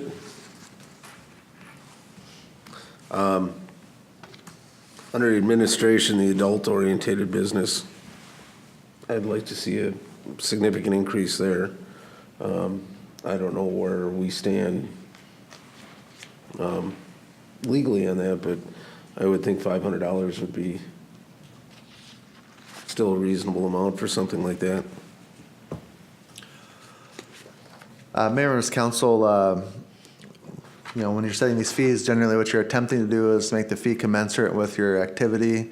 But I guess a lot of it depends on how holistically you view that. And so we haven't done any research on that particular item, so I don't know if I'm in a great position to recommend to you, what might be supportable there. But that's the basic criteria that you're looking at when you're setting a fee. You get an on-sale liquor license of $3,000, so. Yeah, but I think to that point, you look at an on-sale liquor license, and traditionally there's some, police activity generated there, and that tends to be the justification for that, in addition to just processing, and we're doing compliance checks and things like that. And so I guess I just have to understand what kind of police activity and/or in particularly what kind of administrative activity we have on those. And I honestly I can't tell you that right now. One other question I have on the non-sufficient funds check fee, is $25 still a reasonable amount? I think the banks charge more than that, don't they? That's a good question. I think a more traditional rate is like $35. Yeah, 30 to $35, maybe even $40, depending on what the bank is, so. I guess that we could look into that, for the future. One more revision. little thing that, Yeah. at least we should get breaking even on it. Is that something imposed on like the water and sewer bills that are handled through company as well, or do they do their own fee? Anytime we get a non-sufficient fund check, it's a piece of that. So. Okay, so they don't process the NSFs from, they just give them to us? Yeah, I mean, it's deposited into our account. So, yeah, I mean, we're dealing with that for the water and sewer. Either way, it's a cost to us, that's for Right. sure. Yeah, once they move that into our account, we're responsible for it from there, so. But it could be any number of things that people are transacting with us. Okay. We can look at that one for the next revision, for sure.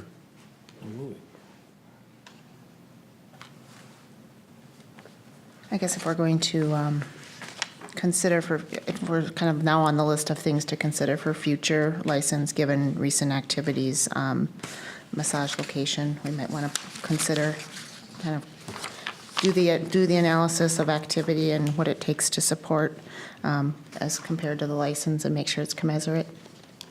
I'd kind of put that in that same bucket. I'm still looking for fees to eliminate.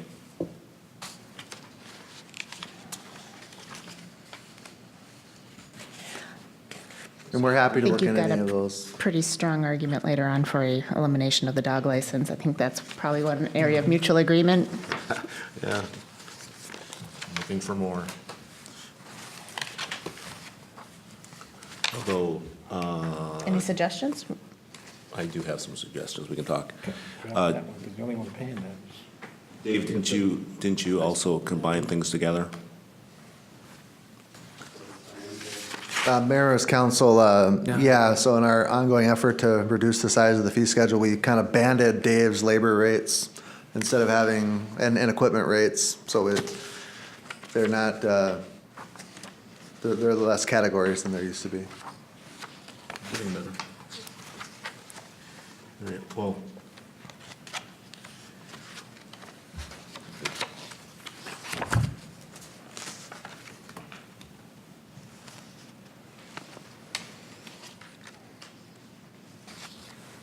I'm okay with that. Is there anybody that would like to make a motion or amendments? Well, I'm still trying to figure out if we pass this ordinance or we vote in favor of this ordinance, are we still going to be able to amend these things? I mean, that's what. You can amend whatever you like in the ordinance tonight, but then I've got sort of a running list of things that, maybe we would evaluate for the next version of it, whether that's going to be February, March, or even, later than that. So I've got massage, adult businesses, NSF fee, and then I think those were the ones specifically. And then we're happy to, if there are any of these specific ones you want us to evaluate, we have some highlighted that we are going to do specific policy evaluations on, whether it's worth our time to be in that regulatory category. We're happy to do that, and, just the idea is we'd start with a couple of these, and certainly can, if you have suggestions on others, whether it be tonight or at any time, we can certainly try to look into that. Quick question, garbage rubbish hauler, is that the commercial side where you have other companies coming in, not including the SRC one? That's correct. Yeah. Carnival and circus, I mean, the only one that's affected is the Legion? Who pays? I believe that's if someone were to come out of town and want to do a carnival or circus. That used to happen once in a while, years ago. Yeah, it's not as much of a situation anymore, but generally speaking, and I'd have to look at the ordinance requirements with that, but you're looking at they're licensed and insured and that kind of a thing for when they're But it bringing would also those be in. additional fees like for the tent and all that kind of stuff too, right? There are some of those as well. City Yeah. code, $25. Was it for a CD? Okay.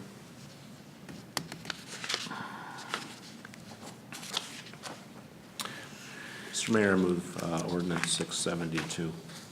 I'll second it. All right, any further discussion? Hearing none. All those in favor? Aye. Opposed? Motion carries. Council, believe it or not, it's that time of year again that I do that year in review, just kind of reflect on where we've been, what we've done, a lot of the major decisions you guys have made. Obviously, this year included several larger items than typical, as related to the comprehensive plan updates, lift station project, I-35 North Metro Split project that just started construction, and then again, just a number of site redevelopments or housing development projects. Even on that list that we have there in front of you tonight, there's 3 of them that even haven't started construction yet. So just right out of the gate in 18, we'll have some 3 sites that'll be in construction, and then several others are still in discussion. So already looking like 2018 will be another busy year on the site development side of things in the community. Another actually a really successful year in obtaining grant dollars to offset some of the project fund costs. So that's always great to show that work. And then last paragraph of information, just our commitment again to the community. Just want to reinforce that. I think it was a great year. A lot of positive things happened. A lot of things that have been lingering, such as some drain tile stuff or weird things, finally taken care of. So knock knock. But just like to share the good things that we all accomplished in 2017. So congratulations. All right. Appreciate all your efforts, Ryan. Great job. All right, that takes us to Winnick Supply invoices. Mr. Mayor, I move that we pay the Winnick invoices. Second. Motion and a second. All those in favor? Aye. Opposed? And one abstain. And the Ace Hardware invoices. Mr. Mayor, make a motion to pay the Ace Hardware invoices. I'll second. Motion and a second. All those in favor? Aye. One abstaining. Opposed? And one abstain. Yep. All right. Staff updates. Dave? One question for you. The pretreatment, is that going down with the rain and stuff today for the roads, or? Not with the rain, it would have washed out the road, so. Okay. Lucky for us, it's gonna be down to 20 degrees and below zero now, so we should be able to start using it. All right, great. Well, it's coming no matter what. One question on that, though. Are we going to do the roundabouts? I know they're on highway, but is that something that we can address for public safety, or? Last year, they were, Brian, by MnDOT, I believe. MnDOT was doing them last year? Okay. I just think that last storm when it got icy, I don't think anybody was kind of prepared for that one when everything turned ice, so it kind of crept up on everybody. But I do remember last year that they were, Brian, All right, great. Thank you. And Okay, Saturday was a pretty busy day for us. We had a structure fire on Saturday and we had a ice rescue. But approximately 3:02 p.m., Forest Lake Fire was called out for two kayakers that had overturned on their kayaks on Second Lake. Oh, boy. En route, we were advised that an alert neighbor actually witnessed the kayakers tip over. He pulled out his John boat and went into the water and was able to pull the two kayakers out of the water, but couldn't then get the John boat back in the shore because of the ice shelf. They're about 75 yards out from the shoreline. Firefighters from shore and in our airboat were able to get up to the John boat and bring all three of the people into safety. Both kayakers and the alert neighbor were transported to our hospitals by North Ambulance, and we received assistance from Forest Lake PD and Washington County Sheriff's Department along with North Ambulance. So that was around 3 o'clock, and then at 8:24, we were paged out for a structure fire at 1108 Southwest 9th Avenue. Forest Lake Police arrived on scene first and advised that the structure was fully involved and that the neighboring structure to the west was also on fire. First arriving fire crews encountered 40 to 50 foot flames above the original structure. Fire crews from Hugo, Scandia, Wyoming, and Chisago contained the fire in approximately 2 hours, and then crews remained on scene until 12:30 for salvage and overhaul. No injuries or damage to equipment during the event, and we were able to save 2 dogs and 2 cats in the second structure. Were rescued during the incident. Traffic control, once again, was provided by Forest Lake PD, and medical coverage was provided from North Ambulance. And a special note to the PD that it did a great job in a very high-traffic, busy area with keeping roads from being blocked and spectators back. That's all I have. thank you, Chief, and, I want to thank everybody involved. They all did a great job, so. What was the cause of the fire, if you know? Undetermined at this time. The state fire marshal was out on Sunday morning, and we'll get an official update here sometime this week. All right. Donovan? Oh, no update this time. Thank you. Chief Peterson? Yep, no updates from me. I think Chief Newman covered it very well, but yeah, kudos to the fire department as well. They did an excellent job. Chief, how are we doing on 97? We're pretty much done with the detail per se, but we're still out there, enforcing any traffic violations and stuff. But the detail that we actually set up has been over with, but we're definitely still out there, and so is State Patrol. We're definitely seeing more drivers complying with the laws out there. I think we got some of the message out there, but it's going to be an ongoing enforcement. And on North Shore, is that Yeah, getting we're, better, or where's that at? we're out there and we're definitely, being seen. I've got a lot of individuals who have contacted me, some praising the limit change and some that aren't real happy with it. But in all, we're out there and we're definitely, educating people. We're still in the education mode? Yep. Okay. Are we deploying the speed car yet, or is that put away till? We actually put that away. We have taken it out a couple more times when we had some good weather, but for the most part, we've got it parked away for the winter, just with the inclement weather coming in. And when you start looking at 10, 20 below, and with the technology that's in there, I'd rather not, chance that.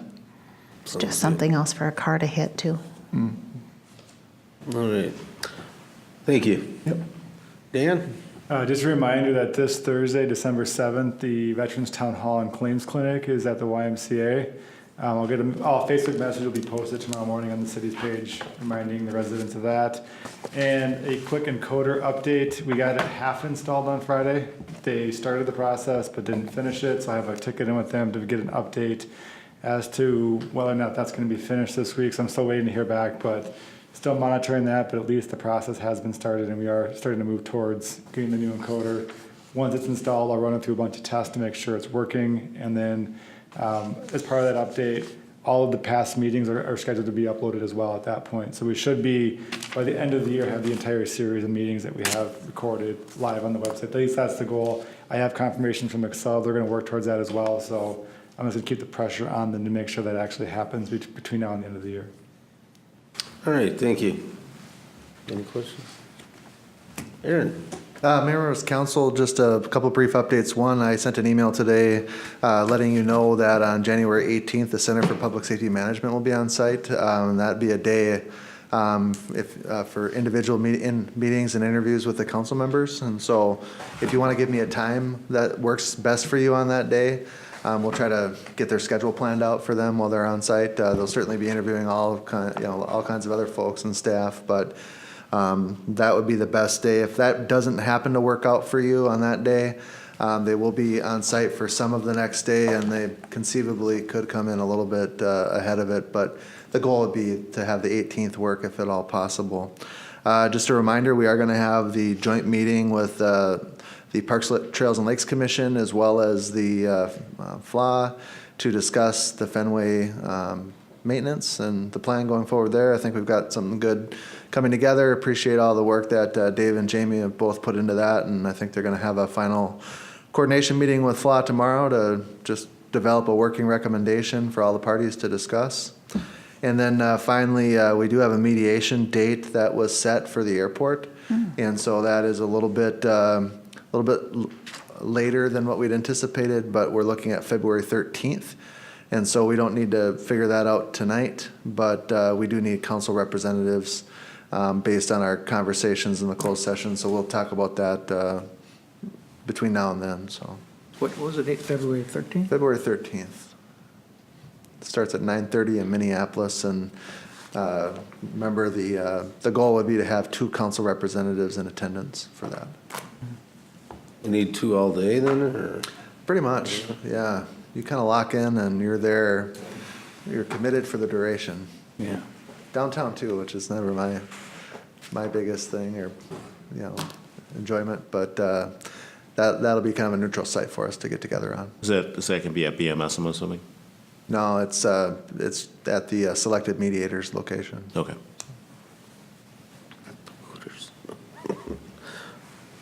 That's it, Mayor? Yes. All right, Bridget? Thank you, Mayor, members of the council. No update at this time. All right. And Ryan? Mayor, City Council, I just want to comment on the Comp Plan Task Force meeting that was held last Tuesday. That was a very productive meeting. Obviously, went pretty late, but I think we got through all the weeds that we needed to. It was very thoroughly discussed, the expansion of the MUSA boundaries in all portions of the city. Really went through some traffic components of the plan and very deep into the zoning changes and proposed changes with that throughout the community as well. And then we kind of reiterate and summarize where we were at with the 180 at the I-35 future interchange connection meeting. And next steps with that are basically to meet with adjacent administrators and mayors to build some consensus and potential momentum. So I like where things are going with that, the exercise that we've gone through with that, so good things hopefully to come about that. I'm gonna leave these, I can certainly, maybe Aaron even got this email, but I can forward it as well, but basically it's just 4 PDFs, which I'll leave in the mailroom for you guys to look at. Breaks it down into spring of summer 18, summer, fall 18, spring, summer 19, summer, fall 19 too, of kind of diagram colored staging of the I-35 split project, so you can just see something visually on what impacts will be coming here between now and 2019. So with that, I'll just open up with any questions. Ryan, on the I-35 split, and I think it's 2019 where they're supposed to replace the bridge from 35, going into where 35W and 35E come together. Where will the traffic go? I mean, do they have a planned detour route already? They're actually starting that in 18, but remember they're building that bridge to the south, or to the side, so they can maintain traffic while they build the bridge. So they'll have one side open? The bridge will be open while they build next to it. Oh, next to it, they're gonna, okay, I got you, okay. You'll see that kind of marked where it actually, you can kind of see how they've shown it to the side. So they'll keep the old one open till Long as while they possible. construct a new one? Given the weather we've had, are they ahead of schedule? I suppose it's so early in the project to really. They haven't really tried to make any firmly- advancements in the schedule. A lot of preliminary setup, so a lot of stuff's being designed. It's a design-build process that we move in. So they actually have quite the operation set up at downtown Forest Lake. They're renting out significant space on the second floor right there where the design team's working daily. So a lot of things going on right now, but. Ryan, maybe you can comment on the status of Second Avenue Northwest through the winter. Yeah. Well, yes, more about, or go ahead. I guess the only thing I was going to say too was, keep in their mind that a sound wall along Clear Lake would be definitely a choice of most of our residents here. Yeah, we've certainly expressed that more than once, haven't we? I should have wrote that on. Just keep hammering that home. Maybe if their office was closer to And Clear it's Lake. perfect time to they'd- build it because they're gonna shut the road down anyway, so. I should probably bring up Second Avenue. Obviously, it's blocked off right now. Contractor started some work. They had decided not to advance any further in the year. But last week, as Xcel Energy was in there doing some work on private utilities, it was discovered underground abandoned storage fuel tank was discovered. So we put the pause, stop, let's get this all done the right way. So we gathered all the field information and put it together in an application, basically through the Petro Fund reimbursement. Got Aaron, I know Aaron was out of the office, but he still got everything signed for us, and we submitted it Friday. So the process here is we're trying to get pre-qualified to make sure everything's eligible, or we'll know what costs are eligible before moving forward to have that tank removed and potential contaminated soil next to it. Under the road? Well, it was under the sidewalk portion next to the tattoo shop, but that's all within city right-of-way, and it does go beyond the sidewalk, so just getting it done through this fund. So it'll be... Couldn't have been a very large tank, though. Not large, but we haven't excavated too far yet either. So you basically get pre-approved on quantities and that, and then they'll come out and clean it up. Hopefully the weather stays favorable so we can make sure we get that done.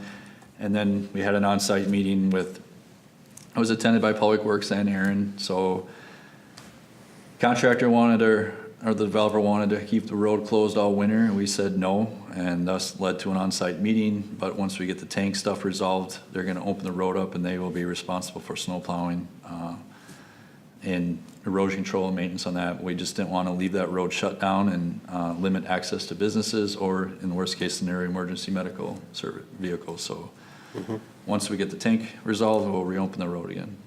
So is that a hazardous soil situation? Yep.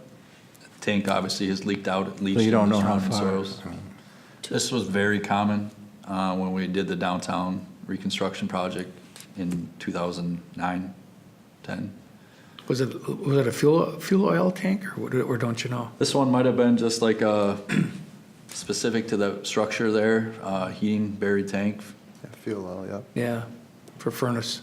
Well, it used to be gas station or not? I mean, it was kind of offset from the There road. used to be a gas station too, so. in there. I've been around here a while too, Laren. Two questions, because of the timing of when it was found, does it put projects at risk, or is this, it's never a fortuitous situation, but is the timing okay of not putting anything else at risk, given it was going to? Well, the contractor already made a decision along with the developer to stop work for the year. Okay. But Excel Energy came in the following week or two and was doing some of their work, and that's when it was discovered. So we'll have it obviously resolved before the contractor plans on starting work up again.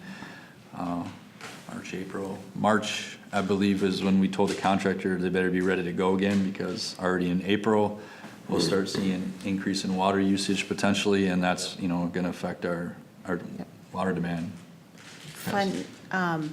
Funding of those types of grant requests, is it fairly high that they're granted?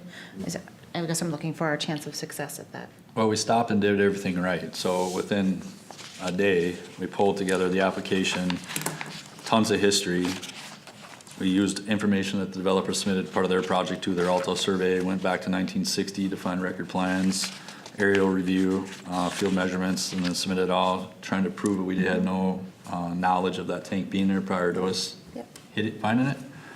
So, everybody responded very quickly to MPCA too, so. Okay. It's all well documented. All right. Any chance there's another one under there?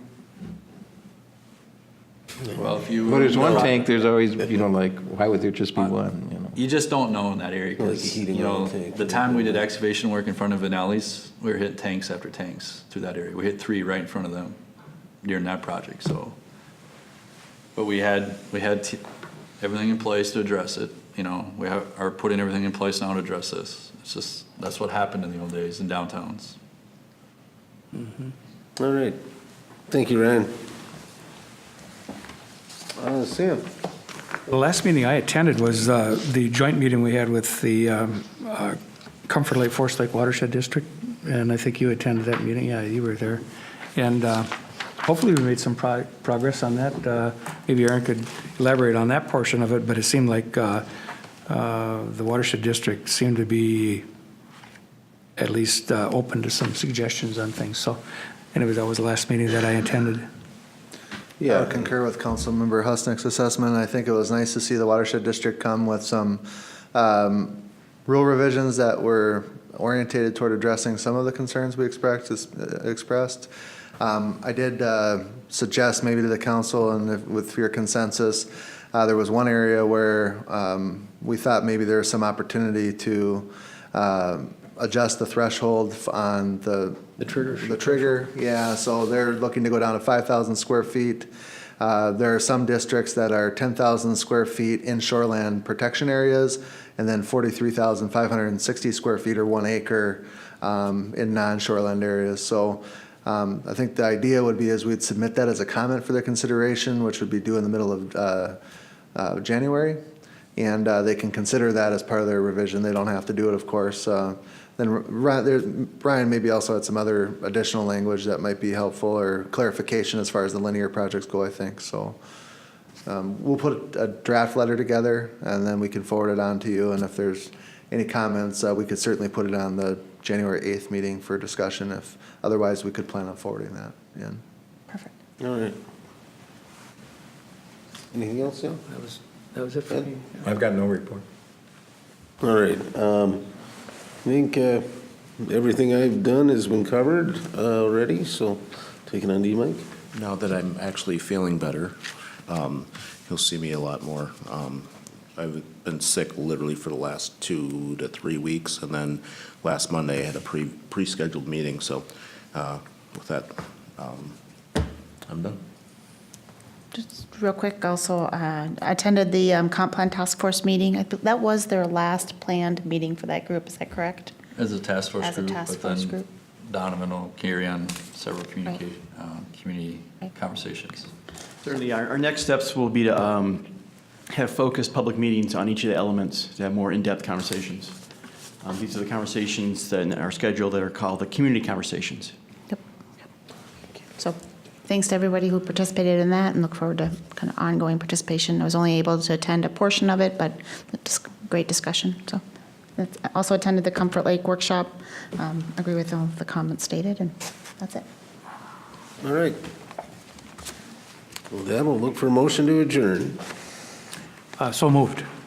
And a second. I'll second. All those in favor? Aye. Aye.